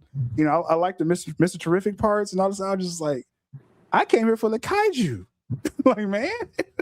I didn't come for Superman. I just came for this random monster that I'm just going to call him a kaiju because that's what they call it in Japan. That's just what it is. And it was just one of the worst scenes in the movie. It was oh, man. Yeah, that's one of the worst scenes in the movie. That was one of them right there. But of many. But The enough whole about movie is one bad scene after the next. my dance with the DCU. I got Nike Boy here with the super chat. Says Cavill was robbed of a Brainiac movie. Jules, I mean, Zach confirmed he's going to do it. Cavill was robbed of a Brainiac. He was robbed of his sequel. He was robbed of the title of his sequel, which is Man of Tomorrow. Doesn't even make any sense for Gunn's sequel to be called Man of Tomorrow at this point. I did, to interject briefly on that, I did hear a DC, because there's like a DC collective for the brand under Warner Brothers. And so you got DC Studios, James Gunn, Peter Safran, and then they're in conjunction with this DC collective, and then you got the comics over there as well too. So those DC execs, they've been wanting the Man of Tomorrow title, I guess since Zack Snyder, right? So I guess how the same execs wanted the BVS title since like Routh and Bale were in the suit. Yeah, so it's I mean, Gunn didn't have to. Gunn could have pushed back if he didn't want that title, but it was kind of like DC overall was like, oh, we gotta do a Man of Tomorrow. It's like, is it really though? It just honestly it made the whole situation worse because we knew like Man of Steel, Man of Tomorrow, like it would have been a natural transition. But this just seems cheap now. Everything just seems stolen. This is just not right. But appreciate you, Nike Boy, for the super chat. We'll try to get our minds on happier things Zack Snyder could. Shout out to you. Appreciate the super chat. Also, members, I'm going to try to highlight members' comments in the chat a little better as well. Appreciate y'all support overall. So this was that, right? I really wish this was something more exciting. We got Speedy in the chat. Was good, Speedy. Cavill was robbed, period. Speedy, I'll say this every week. Cavill was done so dirty. Like, right, if I would have to put a list, Snyder obviously was done the absolute dirtiest, and then Cavill is like right underneath him. Yeah, it's like 1A, 1B to me with that. Because Cavill is Superman. You know what I mean? Like that. I think he actually just made a comment recently how it's amazing how he was Superman, and the kids still go up to him. They don't look at him as the actor Henry Cavill. They look at him like, no, that's Superman. Like, hey, they're excited to see Superman. Even young kids. His Superman movie came out in 2013, and you still have young kids going up to him, looking at him. He's Superman. He's of our generation. He still is Superman. Even though another guy played Superman last year, but people still go to Henry. The kids still look at Henry like, no, that's Superman. I mean, of course, what he's gonna. I feel bad for him too. Like, it's not his fault, and I know I don't think I've been that hard on him, honestly. Like, it's more of like the situation as a whole. Of course, you're going to take that role. Like, you're an up and coming actor, but I honestly feel bad for him because it's like, oh yeah, like he's like the new Brandon Routh. Like, yeah, you played Superman, but we don't really care. That's funny. 1A. That's funny. If you know, you know. Just we on a gun topic, so it's like, let's get this up here. So the Superman box office, it's been like this weird thing where they found going up and down. They just find like $20 million last week. Now they like took out like 10 of it or something like that, and now it's like down was another to 8. 618. So now that mysterious 20 million has just really evaporated. So why even bring it up? Can we do a real audit on this? We need to audit before we start making announcements. We need to audit the books. I've never seen something like this. I've never like, it's been like the film's been out of theaters since like it was like only in there for a month.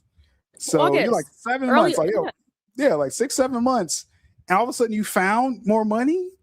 Like it's March, so we're talking like September, October, November, December, January, February, March. Yeah, 7 months, and now they found all these millions. Where were they? Under someone's mattress? Were they in Zaslav's basement? His wine room? They submitted. Oh, we got more millions, and it's like, no, let me take it back. We didn't get that much. Like that's rounding error. I'm just saying, and why is the studio has become such a joke? like, why is the fuss around the box office? Because first off, this is DC, this is Superman, so everyone's attention. That's what I was saying before the film came out, 2025, was that it's going to at least get a good bump just because it's Superman, and then it didn't have the legs, right? That's why it was pulled back, early. So that's the problem, is that we expect more. The world expects more overall. And so we get to the James Gunn contract situations that I'm really just, set on what's already out there, Jules, is that they had their original contract 4 years from October 2022. It was set to expire October 2026. Then they got a 6-month extension to April 2027. I'm just thinking that's done. Like, he's done. Like, how do you get just a 6 months extension? So I'm just thinking, Man of Tomorrow, this is it for James until he gets he needs to show out. If his movie doesn't do well, the fact that they extended him to his last day is a month before the film actually releases. It's like they don't even care if the film does well or not. They just want him out. That's what it seems like. Because if that was the case, if they wanted to see how the film did before they made a decision on him, they'd at least give him like a month after the film actually releases. You give him like a 7 or 8 month extension, which is not unheard of. You don't just give him 6 months. That's the weirdest thing. Like, the fact that it wasn't a multi-year contract. I just think in the film industry, I think that's very rare to not get a multi-year. If they're coming to the table with you, you don't get a multi-year. So that's one thing. But then the fact that it's just 6 months, and then the fact that it runs out before Man of Tomorrow comes out. I'm like, what in the world? Like, what's happening? Yeah, like what's the end game here? How are people saying he's safe? I again, just off the contract. Some people say, oh, he's going to get another extension. They just extended him. They're going to extend his extension? Like, what are you talking about? What? I think that's it, y'all. And people also miss the fact that he got his extension right when WBD was talking to both Netflix and Paramount. They were talking about the projects. They were talking about how the books look like. They were talking about, I'm sure, what employees were up for extension. And the ones they all wanted to keep got their long-term extensions. And the ones that were iffy on did not. They got the short-term ones for obvious reasons. Yeah. And like someone says, they're waiting to see what the new owners think. Well, why didn't they wait for DeLuca and Abdi? They extended DeLuca and Abdi. If they were really going to wait to see what the owners think, then you give Gunn until a month after Man of Tomorrow releases, because in a month you'll see how the box office is doing. In the first 2 weeks, if it flounders, you already know this is dead, and then you'll make a decision on there whether it's good or bad, But they don't care. They obviously do not care to wait that long. Just the way this is lined up. Again, I would like a better excuse why people think Gunn is safe when his contract he got his extension already and is running out. Unless, like I said, they come out and say, oh, it's a new extension, which would be weird. Now, there's a scenario. Let's say, let's just say Man of Tomorrow does great. Now, he's out of contract. He's just a director now, writer-director. And then he had to do some business with Paramount then. I'm just saying, him as co-CEO of DC Studios, it seems to be over April 2027. Yep. Yeah. So just saying. We got Il Divino Vega in the middle of a wedding event, but just stopping by to show some love. Like, comment, share, subscribe. Sil Nation, restore the Snyderverse.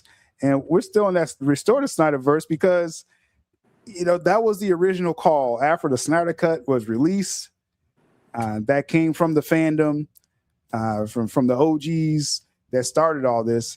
And so we continue that because that's what we want. We want to restore. But that's the only hashtag anyone should be using. If this is what your mandate is, there's no other hashtag to use other than restore the Snyderverse. Yeah, so that's what we're here for. That. So appreciate Vega as always. Got to get back with you. I know me and Vega, our schedules wasn't connecting the last couple of weeks, but definitely appreciate a lot of people appreciate his contributions to the channel as well. So so that's the Superman thing, and we'll just see what happens. Again, I'm open because I know people think, am I just going to try to argue with Gunn fans on Twitter about this? But no, I really want to hear why people are so confident that Gunn can stay when he already got his extension to April 27th. I really would love some realistic reasons because I'm not seeing it. Okay, I'm just not. And I'm fine if he gets an extension or something. I'm fine being proven wrong or something like that. It's not that serious to me, right? When I shut this computer off, I go to my real life, right? Like, I don't care about like, oh, look, Gunn got an extension now. I'm just saying he doesn't have one. All he has now is over April 2027. And if they re-up him somehow, then so be it. So be He it. But it's literally not has a looking like month. it. It's only a month left on his contract. That's crazy. Next year, April 2027. Oh yeah. Yeah. So I don't know. For some reason, I keep thinking this movie's coming out this year. It's next year. Might as well just throw it out there. Yeah, I'm just talking. Like, let's just get this over with. But so yeah, that's just my clear stance on that. This is not any inside information. This is literally his contract. And hey, I'm just saying, those are breaks. If that's it, if that's the end of James Gunn, then hey, we got Neo Sevens here. So I feel that Zach's Instagram post gets more traction than Pistolas. Well, I haven't compared the numbers too much, but what I would say though, when Zack Snyder posts something epic on Instagram, I've seen trades write articles. Yep. On on Zack Snyder. And when James Gunn's like, oh, look, I'm hanging with this is a behind the scenes picture of me and the mutant monkeys. And that doesn't get trades picking it up. I'm just saying. That's all I'm saying. So that's my stance with that. So appreciate you, Neo Sevens, as always. We'll give him an applause.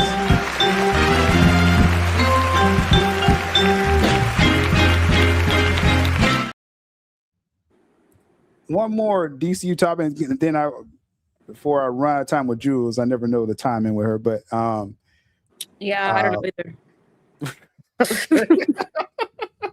Well, that's just how we're living right now. But I want to talk about apparently I found out why the Netflix people thought they really had a chance with the Snyderverse and this deal. One of the main things they were leaning on as proof. We're going to present this here today in just a few minutes here. And maybe we'll laugh at it. It's not, and hopefully they don't take it personal. I mean, like I said, we will talk on Twitter about it or whatever, but it's laughable to me, but we'll talk about that in a moment with that. Now, one more thing that came up with DCU Supergirl. Now, I went on record, and apparently I was the first person. And I really don't care about being first about stuff. I want to make this clear to people. I care about being right. That's one thing. But I'm fine with someone else coming out with a story first, and then I can confirm it. I'd rather that, actually. But apparently I was first, Jules, last December when I came out and said low expectations for Supergirl. I was hearing that they are expecting Black Adam territory. I put it out there. Gunn fans got mad at me. Now, what people don't understand, the prior year, I was more excited for Supergirl than anything. So if I get a story and it's going against like, oh man, like I'm just telling you what I'm hearing. I want Supergirl to get $1 billion. It's not. Okay. And now I'm hearing they're not expecting it to get even more than Black Adam. So there's test screenings going around out there, Jules, about Supergirl. And actually hearing this, it's kind of the film that Craig Gillespie wanted to make. Overall, it's a darker tone, anti-hero story. That's the test screenings. Hopefully that's the final version, right? But we're seeing a little desperate. These test screeners are saying most people who've talked to me about Supergirl test screening, who I know in real life, who've seen it, liked it. And this is coming from every anonymous test screening people. I mean, I know test screening people too, but this is an anonymous account. They challenged my Ben Affleck story, so I'm always going to have smoke for them. Viewer at A9.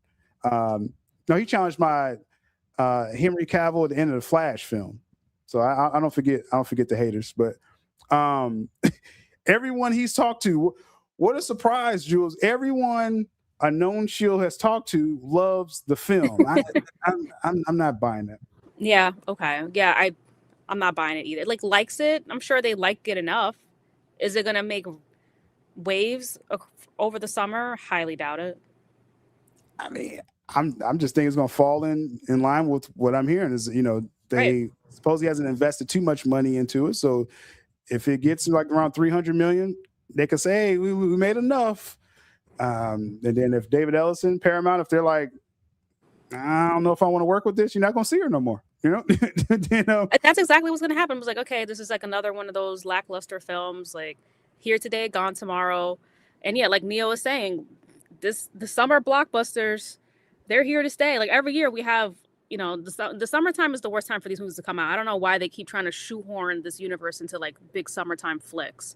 But like, where is it? Yeah, you have Moana right afterwards, Toy Story 5, like, you have Masters of the Universe earlier that month. The Odyssey's coming out. Spider-Man's coming out. That's all the way in July. But it's a packed summer, and people are going to be saving their coins. The economy is hard, and they're going to be thinking about which movie are they really going to save money to go see and take their kids to watch. And if they have to choose between Toy Story, Supergirl, and Moana, it's pretty easy to say Supergirl is the odd man out. That's a tough sandwich right there, right? Toy Story 5 is going to be huge for just, the kids and demographics like that. And Supergirl's coming out that second week. There's a scenario where Supergirl comes out and loses to Toy Story. It'll be Supergirl's first week losing to Toy Story second week. Like, I think Toy Story is not going to have a big drop the second week because Toy Story is coming out. Like, I read the synopsis for Toy Story 5, and it's something new and more modern, and it's definitely going to be more relatable to today's children. So I definitely don't see Supergirl beating that one out for the second week. So that's going to be tough. It's going to be tough sledding right there. And then now you do have that second week for Supergirl that they try to recover. That's going to be all word of mouth. Like if it hits, and then that third week, Moana is going to sweep it away. It's going to destroy it. Yeah. And then forget it after that. The week after that is the Odyssey. And then later in that month, you have Spider-Man. Like it has a very slim chance to succeed here.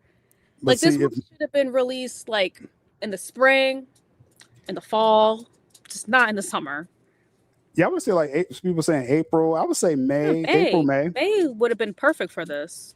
But now if Netflix would have owned DC, they would have pulled it by the time Moana comes out. So, 2 weeks is probably the best movie. Like, all right. Now there's a scenario too, because again, I'm actually pulling for this Supergirl movie, but I don't mind making fun of it. But if it ends up being actually a decent film, and like I said, it just holds enough, Paramount could still be like, okay, we still want to use her. And Paramount's bringing more money for budgets, right? Warner Bros. Been cutting costs again since the Warner Media days, and so now they got a new owner. It's gonna be more money invested. I know people think Paramount has all this debt and stuff like. Trust me, Paramount's gonna put a lot more money in budgets. They're bringing back Transformers and everything. Yeah, every business operates with a ton of debt. Like that's a non-story. Yeah. People that don't know about debt leans on debt for some reason, but they don't even know what it means. But so it's just this is a real. Just Supergirl coming out would be a real challenge, but the other film sandwiching it is a real challenge for the film. That's just is what it is. And we don't trust test screenings anymore. That's the one thing too. Like, why would I take their word for this? Especially from someone who's been very wrong before. Yeah. Like I said, let's see here. I had a comment I was looking at that I wanted to bring up. And then we're going to transition here. Someone's talking about cryptic. So multiple people reached out and said people also said it was the opposite of good. Yeah, but see, that's the thing. That's what test screenings are. I've been in a few myself, and I've talked to people that's been in them. Something like a lot of information I was getting. Well, I think what was that in 21, 22? Like it was, several test screenings. They see different films, so it's just you get info different ways with that, but it's always a mixed bag. You never judge a film off test screenings. I mean, look, Flash supposed to be the greatest film ever. I like Flash, but come on now, that wasn't the greatest film ever. According to test screenings, it was. You see what I'm saying? So yeah. That's sad. Let's not trust that too much. So the Minions is coming out this year, and you don't have that on the graphic.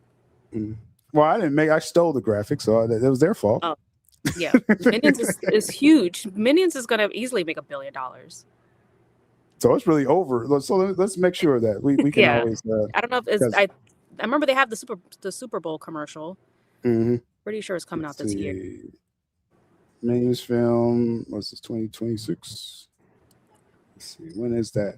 We fact check everyone live here on the weekly show. July 1st. So that is correct. I didn't doubt you, Hoss. I didn't doubt you. But it's over for Supergirl. Like, when is it coming out? What day is it? July, for a week after Supergirl. So you're talking this about movie is screwed. They didn't even give her a chance. This is It's done. This is just It's every done. angle. You're lucky if getting- you have 1 week. You're so lucky. It needs to make a boatload of money that first week it's gonna release. I just don't see that happening. That's insane. Toy Story 5 is going to be huge for It's another. That's probably definitely the another first 2 $1 weeks. billion. Yeah. First 2 weeks going to be Probably just the first movie. huge. Mm-hmm. Supergirl is going to get drowned this second week. Then Supergirl's second week, Minions drops. Yeah. It's $1 billion. Boom. Done. Supergirl may not get 300. Man, you might as well just take her behind the shed and put her out of her misery. Like this is just why would they do this? Like this is so bad from like a business perspective. Like I'm flabbergasted. Like why would they? This has no chance. None at all. We got Mandy Zorel in the chat. Our Supergirl here. I'm still holding out hope.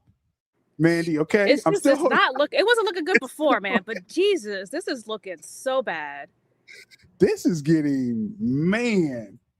That just is what it is, y'all. That's poor placement. That's so to even bad. get this film a chance, man. Those Gunn fans, they're crying now. They're really gonna cry when now. Oof. Now Oof. They're crying. Yeah. Oh my goodness. I almost feel bad for them, but they're all assholes. So before we shift away from the DCU stuff, James Gunn's wife, who this is so awkward. people At the got mad. Saturn Awards. Yeah, people got mad that I said that's James Gunn's wife. I don't know what that was about, but Well, no one that's knows who her she as is. anything else. Like what's her name? Holland, Jennifer Holland. Okay. But no you one can knows say her. that, and people like, who? James Gunn's wife. Oh, okay. Yeah. So she They're accepted one and everything. like just like James Gunn's brother. Like, do you really know his brother's name? I think I do a little bit, but it's his brother. That's all we know him by. Okay. And that gives credit to James Gunn. He's a famous person. All right. Thanks to Guardians and Nicole Perlman. So at the Saturn show, that was shame. The Peacemaker, because this is where like a lot of the comic book movies get awards. It's actually a big deal. This award is actually a big deal. Saturn Awards. It's not up there with like the big 3 or 4, but it's well, up there. we're talking about for the genre, you know. Mhm.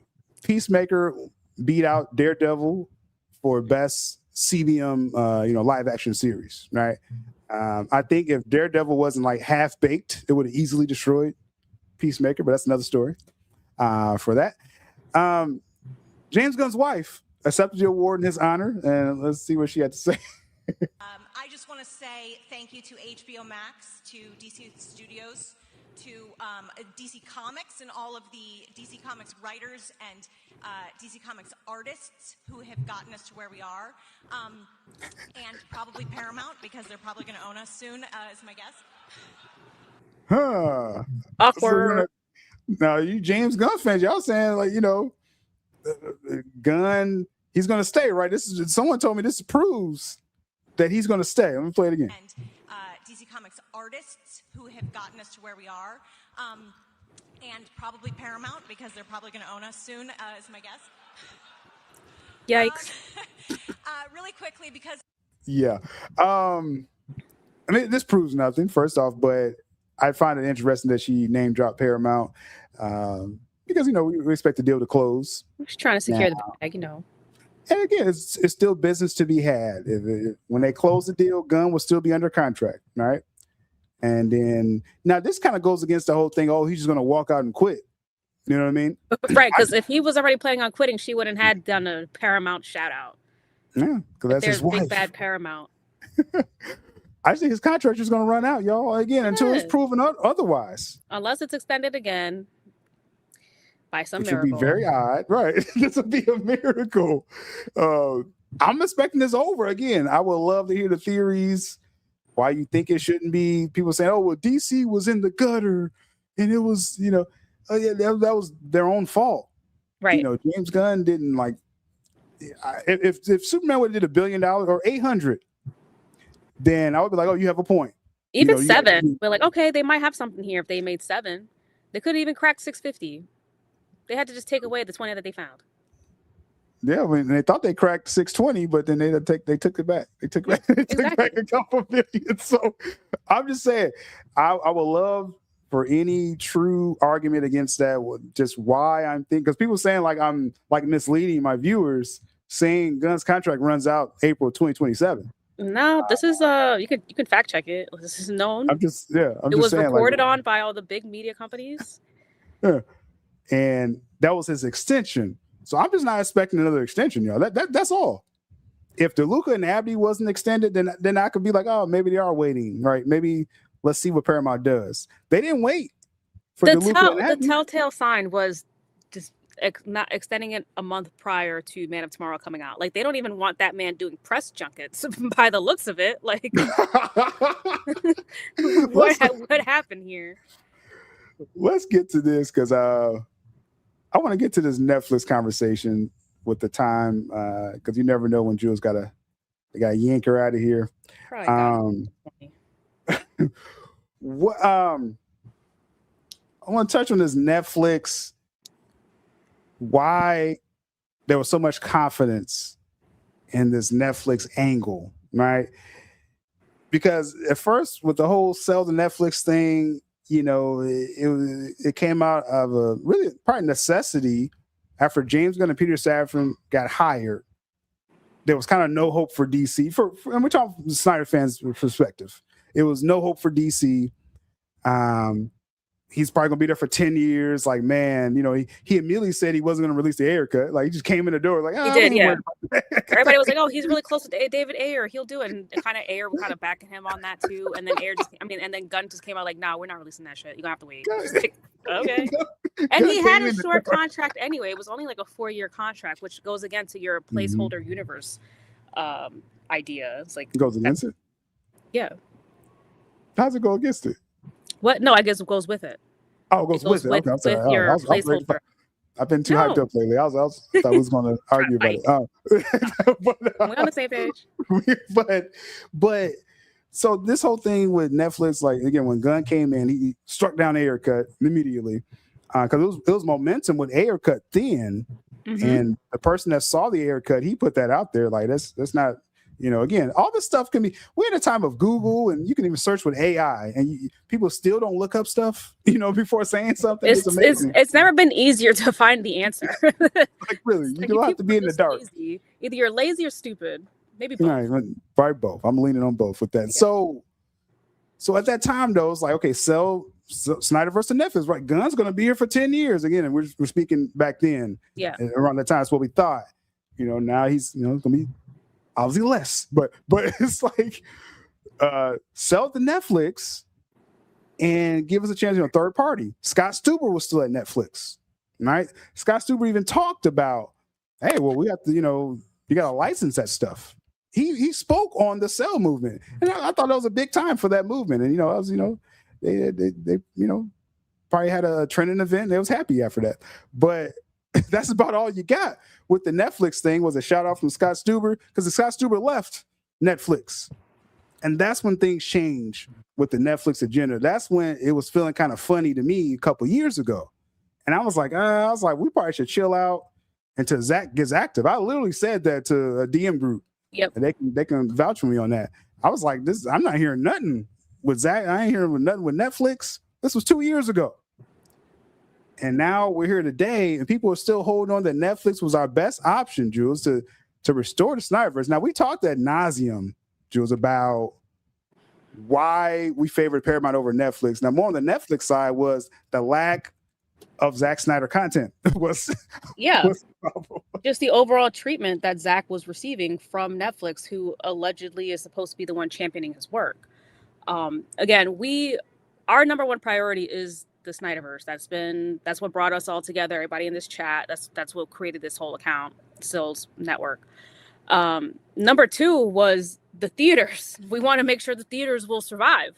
Mm-hmm. And those two were the biggest cons when it came to the Netflix deal, hands down. whether people want to admit it or not. Paramount was the best option. And I think it's clear now Netflix is becoming the face of AI. Everyone that was fear mongering Paramount, they're bad for business and they're going to bring in AI. Netflix is going to be the face of AI. Yeah, they just paid Ben Affleck what, $600 million for his AI filmmaking software, whatever that is.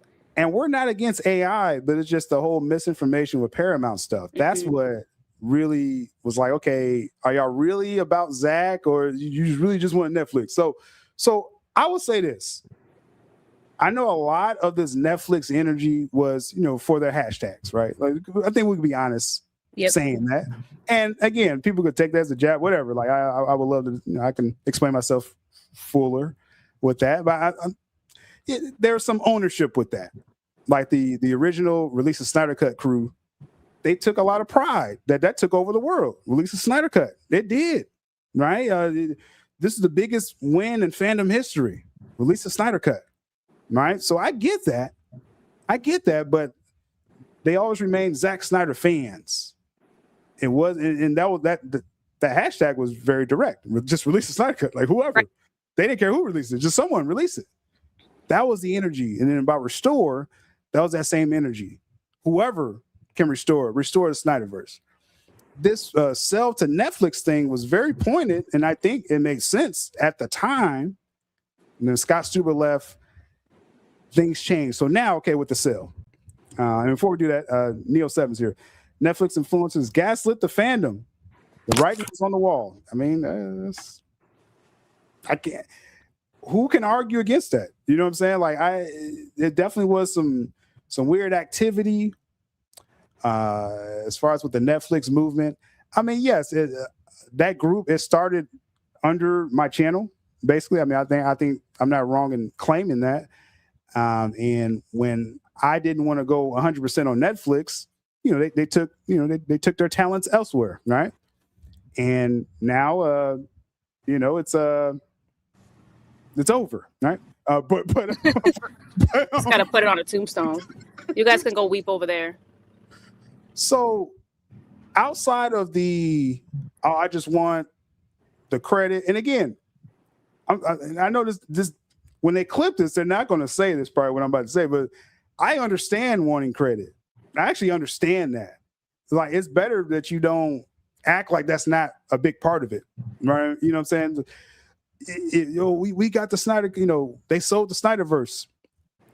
So I get that. But another part too, I was like, what other evidence? Just because you wanted to go to Netflix? Because we see how they're treating Zack Snyder. I'm not feeling that. So this was told to me from several of them that this was why they thought Netflix was going to restore the Snyderverse. What am I showing you here? This is the front page of the now defunct website, Netflix and WB together. They pulled the website. It's over. Right? It's over. Sorry, that's not happening anymore. But that got packed up. But like, if you would type it in now, Netflix and WB together, it would take you to a press release page saying, "Oh, we pulled out." But this picture here, because I was like, man, it's got to be something that's guaranteeing y'all, or y'all got some inside information. That'd be great, This picture, and if you see behind that symbol, Netflix and Warner Brothers, and this is the zoom in there. It has Zack Snyder's Justice League in the back there. You see that? We saw this before, but yeah, we saw this before. So they said that was that because that was there, Jules and viewers. They said this guaranteed that Netflix was in the Snyderverse business. I mean, it gave us hope, and there was a chance. It made it seem like there was a chance that it would happen. But again, it just goes back to how they've just been treating Snyder for the past few years. Like, maybe they just threw this up there because they want. Again, Ted Sarandos said they do everything for the engagement. That's the key word here, and they knew putting this picture front and center would have gotten the fandom riled up, would have given them that engagement, it would have spread the word organically on social media, where the normies would have seen. Not even about the Snyderverse, just about Netflix acquiring Warner Brothers. That was their goal. Right. And so if it was all based, because again, whatever reasoning, I was like, hey, you know, there's a reason you wanted to go hard on this, right? And again, a part of it was the credit thing. And I mean, I'm not telling you, y'all don't have to take that as a diss. Y'all can. Okay. And I'll have more words about that. But a lot of it was a credit thing. And then this picture placement. So I'm like, okay, when have we ever had any indication off of, you know, some kind of press release of a merger that they told us something was going to happen with the Snyderverse? Have we ever had that type of situation? We have, well, I remember vividly because I remember May 17, 2021, not just because of my birthday, but that was the day Warner Bros. Discovery was announced. And they came out with this press release with Discovery. And that's when we was like, oh, Zaslav may do something, right? It is kind of the same energy with Paramount. Thankfully, the Saudis is an angle with this one. I'm not going to fall for this twice, right? But with Discovery, they came on a press release in 2021. And on this page here, they put ZSJL right there, zoomed in there. And at that time, we was like, hey, maybe Discovery, well, you know, are they really going to do the Snyderverse? Did that guarantee that they were doing the Snyderverse? I mean, they almost did. But did. That was the moment the rug got pulled out from under us because, I don't know, some kind of voodoo magic James Gunn did and came in at the 11th hour and got the job. Mm-hmm. Right before then, it was looking like DeLuca and Abdi were going to get it. They announced Henry was back. We were getting it. But then something happened and Zaslav completely shifted and just, you know what, just gave the checkbook to James Gunn. They were definitely interested in the Snyderverse, and me and Mikey, late great Mikey Sutton, we covered that extensively back then. And then we found out DeLuca Abdi was going to do the last ride of the Snyderverse. That was a real thing if you're basing off the press release with this. Now, with that, not only did it show again the Zack Snyder's Justice League, I don't have it zoomed in, but at the top you see the DC logo. So it was just a DC logo, ZSJL. So there's a lot of hope, a lot of hype with that. If we go back to Netflix, again, you got the ZSJL in the middle, and people will say, is it really Justice? It was the trailer right between the time when Zack was leaving. That was the trailer that came out with that. So it was still technically Zack Snyder. But if it was all about what was in this Netflix WB website, then why aren't they claiming they put Superman, James Gunn Superman, and this as well too? Same thing in the press release. Now, could it mean, they could have did Snyderverse and Superman? We're talking about Netflix, James Gunn Superman? I don't know, but if we're just basing everything off of this press release, if you're giving credit to them for putting Zack Snyder's Justice League here, then why are we ignoring they put James Gunn Superman down there?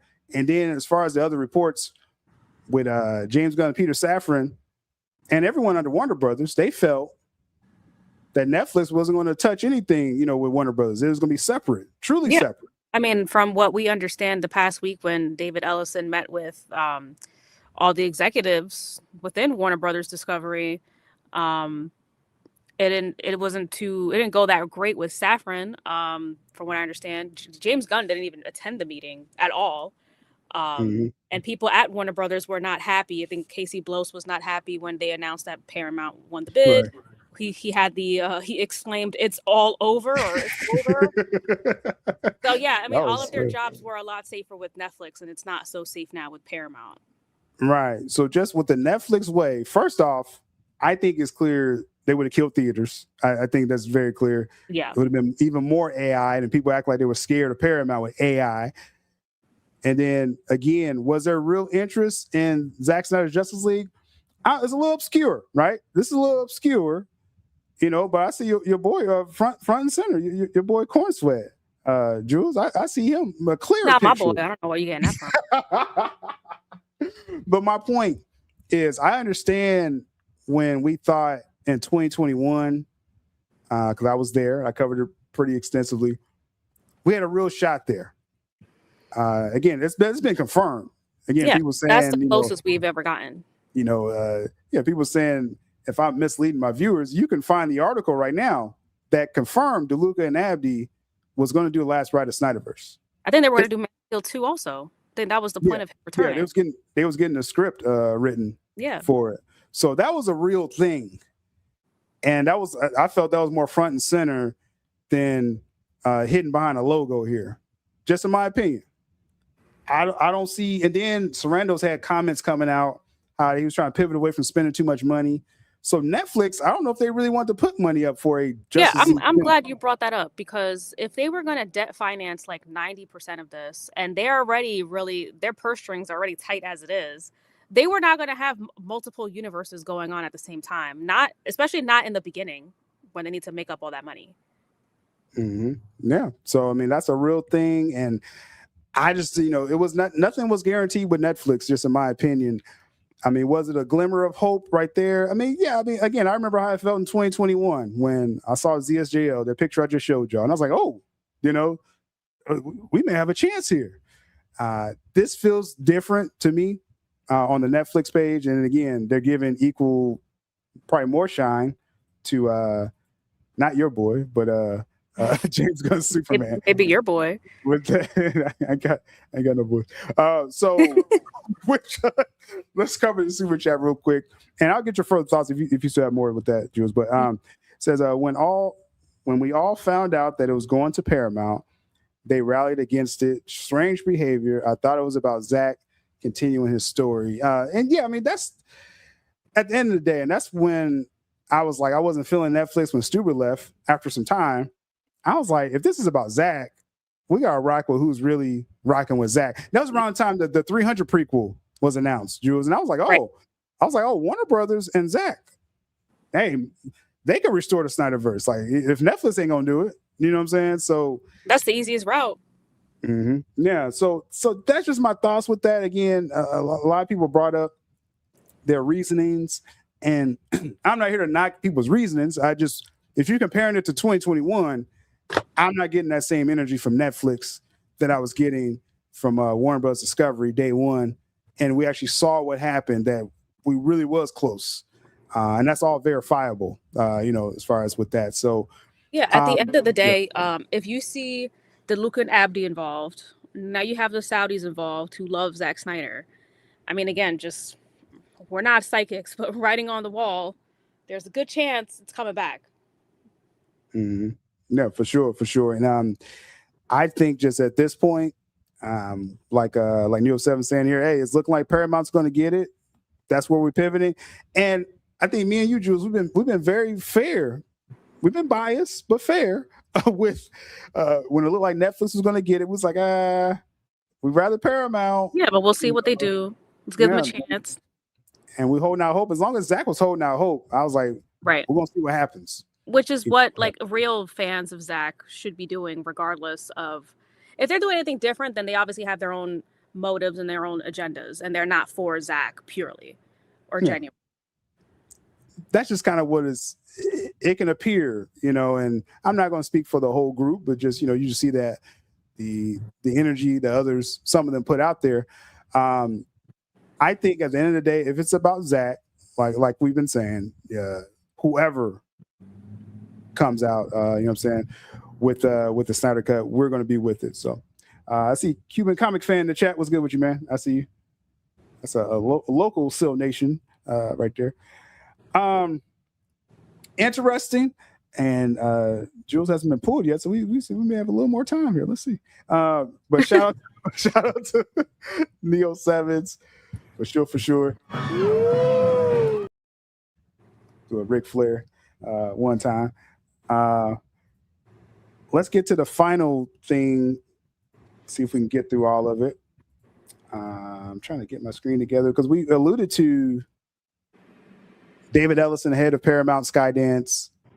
He just met with Warner Bros. For the first time, right? Interesting stories that came from that, and interesting quotes as well. One that was saying that he really likes DC, and people are taking it different ways. So let's pull this up here. MJ drops the next super chat. I'll do the MJ drop. I got like 10 of them. But let's see. I got too much on my screen again. Hold on. More L's. There we go. So Paramount CEO David Ellison and the future of DC Studios owner David Ellison loves DC. Is this bad news for James Gunn? This is interesting. Now, now the thing is, again, I can say this the same way every time. I don't know why there's so much discussion about, oh, what's going to happen with James Gunn? His contract is up. Right. April 2027. Like all he's been getting is bad news. Like, what are we talking about? Like, I'm not getting it, but let's go with it. And again, you Gunn fans is popping in and out of the chat. Let me know why you feel Gunn is safe. If my contract is up, like if I ain't got no that's my extension. Please provide some kind of rationale because I'm not seeing any. I'm just saying, and even this picture of Batman just shows the dread of I don't know why. But the other day, Ellison he met with Warner Brothers, and at first people were saying it was a tumultuous meeting, but it really wasn't. It really wasn't tumultuous. It was a lot of quotes that David Ellison. He seemed a little impersonal, like he wouldn't try to get too close to nobody because he had to fire him pretty soon. Overall, with that, but he met with, it says, around 200 top executives. DC Studios' Peter Safran was there. There was obviously DeLuca Abdi, the head of Warner Brothers Television. Zaza was there, and then like other staffs, and then there were other staffs on Zoom. Watching this David Ellison presentation. He was there in person, but they were zooming in, and it hasn't been reported that James Gunn was in any of these Zooms connections. I don't know. You know what I'm saying? We don't know. He wasn't there in person. People they said he wasn't there in Zoom either. Okay, so yeah, if that came out, then so this is my thing, Jules. Okay, because one excuse put out there was, well, Gunn, he's shooting Man of Tomorrow right now, but that doesn't start till next month. Yeah. So, he's deep into pre-production. You couldn't just get on a quick Zoom call. I mean, this is the new boss. You couldn't do it, but I, from my understanding, Safran is more of the executive type versus Gunn being the creative between the duo. But that's not an excuse to not be on that call, which is extremely important. And FaceTime goes a long way with the new owner. I mean, hey, James Gunn, is he co-CEO or not? Right. You know what I'm saying? Act like it. Yeah, I'm just, again, I'm not sure if it's confirmed he was on the Zoom call, but like I said, that's what's being said. I'll go with that. So if my new potential boss, right, because you're not going to have all this leeway anymore. Zaza was very hands-off. David Ellison's going to be very hands-on. And if you're worried about your contract, you may have wanted to be on the Zoom call. Now, if you conceded April 2027 is over, then I get it. Hey, I'm blowing this off. I ain't meeting this dude. You know what I'm saying? May never shake his hand before I leave the building. So, hey, that is what it is, right? So that just makes people think, like Neo7 says, not meeting a new boss, not a good look. I mean, I'm just putting out the stories. Again, people saying, oh, I'm just feeding y'all. Y'all see for yourselves what's going on here. So, a part of this, they said, was a perfunctory, full of platitudes. They really, a lot of blah blah talk. Again, he really didn't talk directly to anyone except Casey Bloys. Jules, Casey Bloys had lunch dinner with him after this, so maybe I think Casey Bloys has a good chance of getting extended. Yeah. I think so, especially we're hearing the concept of Paramount plus HBO app. If it's a mouthful concept name, this is a concept name. But if you're still highlighting HBO, you still want HBO to be HBO. So I'm gonna give Casey Bloys that credit with that. But that's how you do it. His contract's up 2027. I think later in 2027 as well. That's how you do it. You meet with the new potential boss to try to set this up to get a further contract. James Gunn didn't do that. Just saying. It's sometimes like he's a little politics. I mean, regardless how you feel. I mean, if my contract was up and I'm getting a new boss, all of a sudden I'll be like, hey, I'm going to make sure I get some FaceTime with my new boss to secure my role and my future. Like, that's just how it's done. I'm just saying. Casey Bloys clearly understood the assignment. He went out to lunch with the guy. Exactly. So I think just the optics of this is the main thing I'm leaning on, because people's like, oh, Gunn saved DC. Well, first off, let's say that Yeah, DC is not saved right now. Okay, we got to stop saying like just because he made a $600 million Superman film that DC is saved. That's not Batman money, right? So Batman could come out and easily do that. Did Reeves save DC? It's like no, Batman is saved. DC is not saved yet. So we got to stop that. People saying, "Oh, that's why Gunn needs to stay." No, they'll be all right. Okay, just we'll see what David Ellison is going to do going forward. So again, it looks like Gunn's contract is over April 2027. But he says here he leaned into the theatrical more. Ellison did than Netflix. Sarandos when they spoke back in December. Surprise, and Ellison named it. Well, your first the theatrical side. Like again. We know what was about to happen with Netflix. They're going to go 17 days. Just going to keep beating this one over the head with this, so you people get it. AI movies, all right? Because they're about to make AI movies and find that scripts. But so we know what was happening with Netflix. We see Paramount's committed to it, and with Universal extending it, I think Ellison is going to try to match that. I think he's going to probably do 5 to 7 weekends too. Yeah, I could see that happening. Yep. Yeah, and that would be good for the business, right? I think he gets it, as far as the theatrical business. So this big quote here is what got everyone talking. Is Ellison? He name checked DC twice. Says he loves DC. Now, a lot of people are trying to read into what this means and what does it mean for James Gunn. Right, that's the first thing that people want to say. I didn't get the direct quote, right? I dug about this like as much as I could for like 72 hours, and I didn't get like a clean quote from what he said. But what I did get was when he mentioned DC, he did not mention Peter Safran, who was right there in his eyesight probably, and or James Gunn, both co-CEOs of DC. It was more of a blanket statement, according to what people are saying with David Ellison, is that he loves the brand DC. He sees theatrical DC. Like it was like more of, we want to tap into this IP similar to what David Ellison has done recently with the Transformers IP, resetting the slate for that, having a clear cinematic plan for Transformers and Ninja Turtles. And side note with Ninja Turtles, and I'm gonna get your thoughts, Jules. Side note with Ninja Turtles, he wants to, again, restructure, get a real mainline cinematic universe, do some spinoff shows on Paramount Plus. They want to do a lot. When he saw like Ninja Turtles as untapped.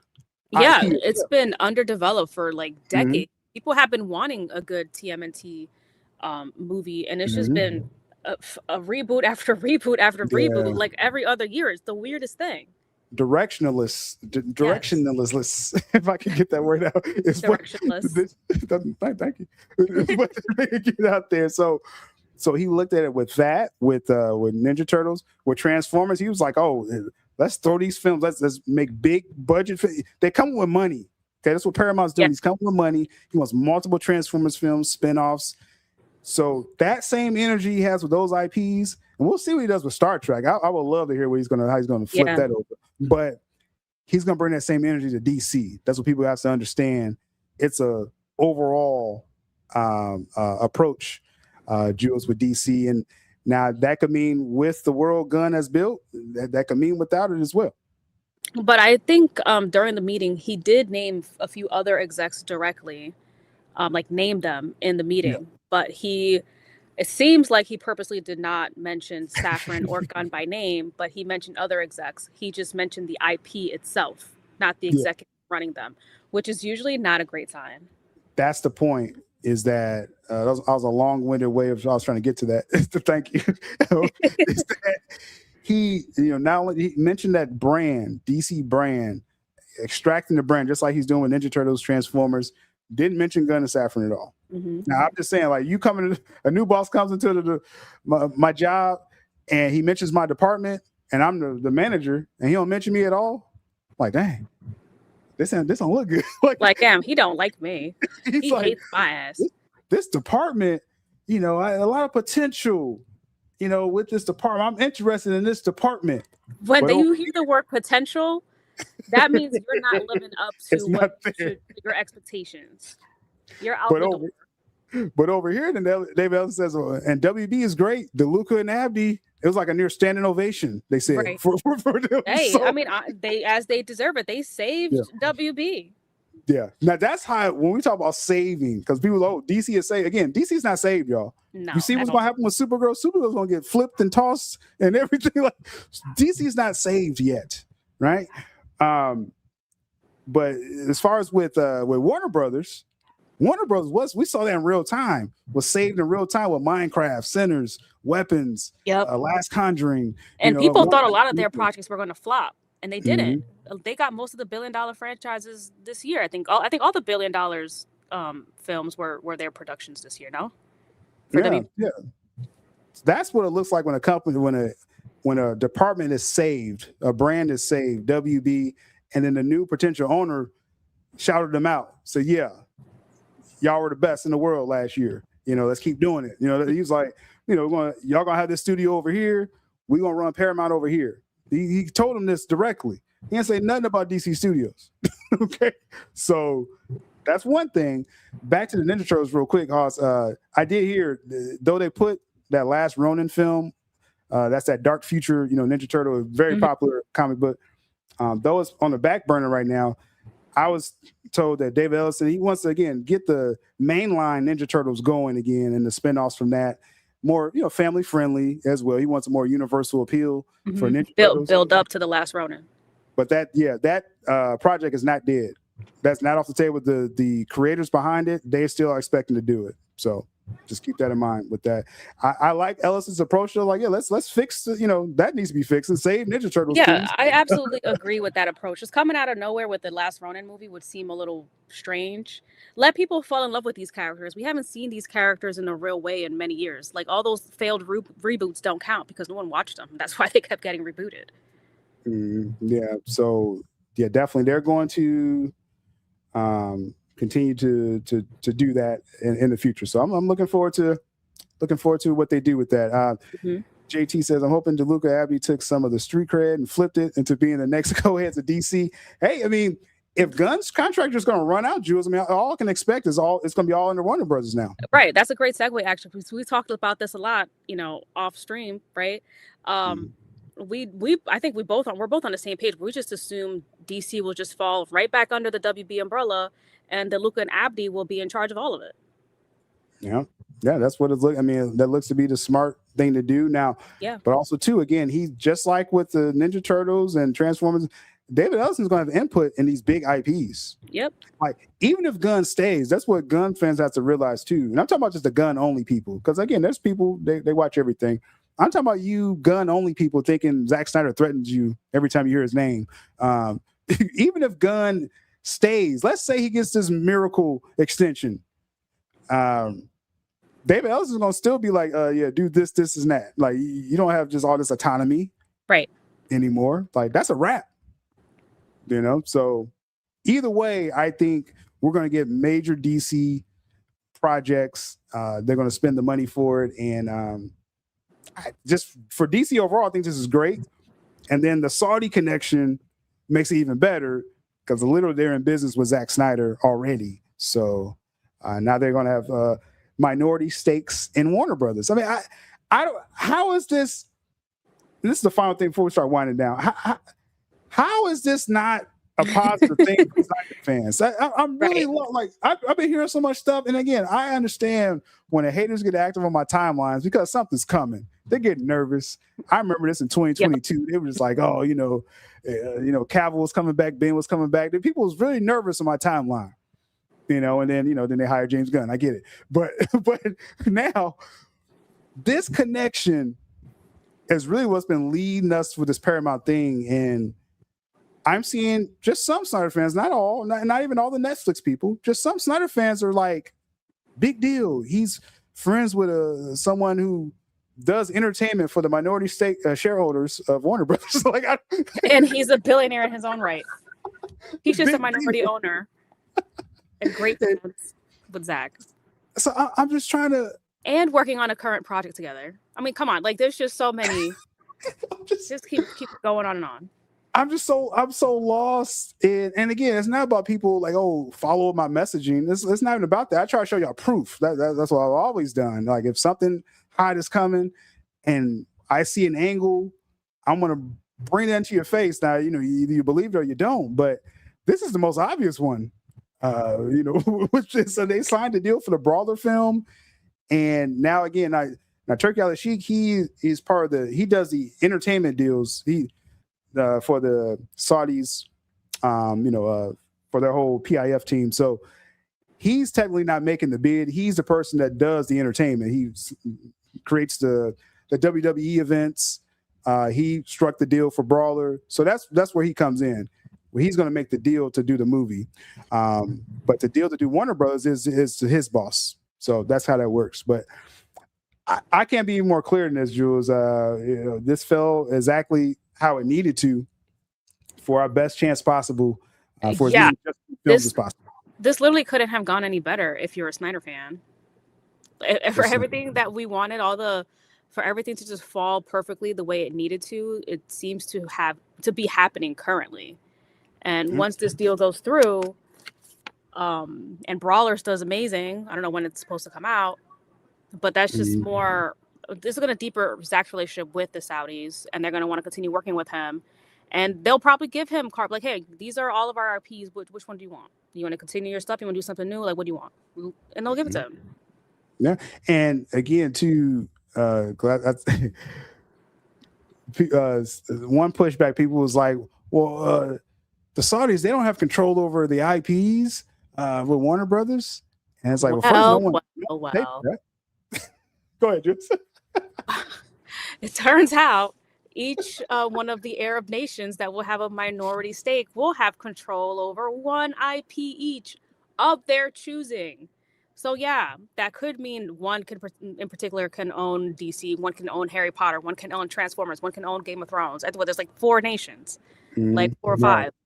Well, they could use IP, so it's not even them. Like they're not going to take over DC overall. They're just going to be like, we want to do a DC project, exactly, per terms of the deal. That's it. And like I said, someone else could be like, I want to do a Transformers. That's the terms of the deal. That's why again, people saying, and let's not pretend. Let's not pretend they didn't put that in there for a reason. Like that's a very strange clause. Usually you don't see that with minority owners. You don't see that, but they purposely put that in there to make this deal go through. Yeah, that was a promise made to them. They're putting in $8 billion a piece, so they want that influence for sure. They want that little cred. Having a stake in Warner Brothers. That's everybody wants that. But then also too, we can do a production ourselves. And again, we have a good idea what the Saudis are going to pick. I'm pretty sure the guy that does the entertainment deals, he shouted out Zack Snyder's Justice League several times with Zack Snyder. So I'm pretty sure he wants part 2 of that film. So we'll see what happens after this deal closes. Exactly. We'll do the last minute comments and questions. Throw it in the chat as we wind this down. I think I picked a perfect start time to get all of Jules. I think we did it. So far, so good. So we'll see. But definitely appreciate, again, all the feedback with this. Again, always keep those comments coming. I appreciate the super chats, members' comments. More content is going to be coming across all the platforms as we wind this one down. JT says, Sil, what are you hearing about the last photograph chance of theatrical? Well, the last thing Zack said about it, I think he's wrapped on it. I think he's fully on post with that. It's more of a practical film, so I'm sure he can do that relatively quick. Probably use some AI. Okay, it's okay, guys. It's okay. To finish the post. It's just post. The plan for Zack is to shop the last photograph. You got like film festivals coming up. I think some have already started. I don't think his film was ready for some of these early ones, but you're going to see Zack Snyder actually shop a film. I don't know if he's done that since his first days doing that, since Netflix turned their back on Last Photograph. Zack has to shop it. And whoever picks it up, let's say, will it be theatrical? Let's say if Universal or Paramount comes in and gets it, then it'll be theatrical. Netflix is not going to buy it. We know that, right? They didn't want it. So I don't know any other streaming option, so I'm thinking it's going to be just theatrical no matter what, unless Netflix would have took it. I'm saying so that's it with that. Haas says, say it all works out. Do you think they will let Snyder get a Man of Steel 2 Batman solo before JL2, Jules? What's your thoughts on that? I highly doubt that, just because JL2 is the one that people really want right now. People want to see Nightmare. They want to see Darkseid. And the script, I think, has already been done. It's been reworked from what we understand, from what their recent quotes were. If Terrio can always do another pass at it right before filming. If you want to do something quick, then you go straight into JL2. If that does very well, then yeah, I can see them doing Man of Steel 2, Ben Affleck, and get his movie. Zack Snyder is probably going to film JL2 and 3 back to back just to finish it off. That was his original plan anyway. Then if those 2 films do well, then maybe he'll finally move on and do The Dark Knight Returns based on the graphic novel, which is something that is very close to his heart. So, I mean, we'll see. Anything can happen. We just need it to be a success so we can get more. Yeah, that's what I'm kind of leaning, Jules, is that I think the first project will be JL2 if everything falls into place, considering everything's lining up with the Saudis. And now the latest I heard is that David Ellison may want to do this before the Saudis even brings it up. Like he may want to just do the Snyder first. Well, that would be great. He don't need them. Yeah, then they'll just be again there with their interests, with Zack Snyder and Stone Quarry. So I just think that'd be even better if Ellison is seeing this. But either way, I think either side would do it. But I think JL2 would be first, yeah. And then from there, like I said, it's about money at this point. Like JL2 and 3, if it knocks it out of the park, then it's like we need more. We need more of this universe. But wanting to see more of Henry Cavill, they want to see more Ben Affleck, they want to see more Gal. If they want to see the actual Green Lanterns, right? But then, yeah, why not? For sure. Sevens, if anyone thinks that the Saudis don't have any influence at Paramount, then they are delusional. Absolutely. I'm just saying, like it's again the actual terms of the contract's out there. So I don't know any other way to say that. Right. People could just cover their eyes and ears and not see what's right there. But yeah, $8 billion might not be a big chunk of 100 billion or whatever the final number is going to be, but the fact that they put in that clause that they can work with the specific IP, that's what gives them that influence and that power that they really wanted.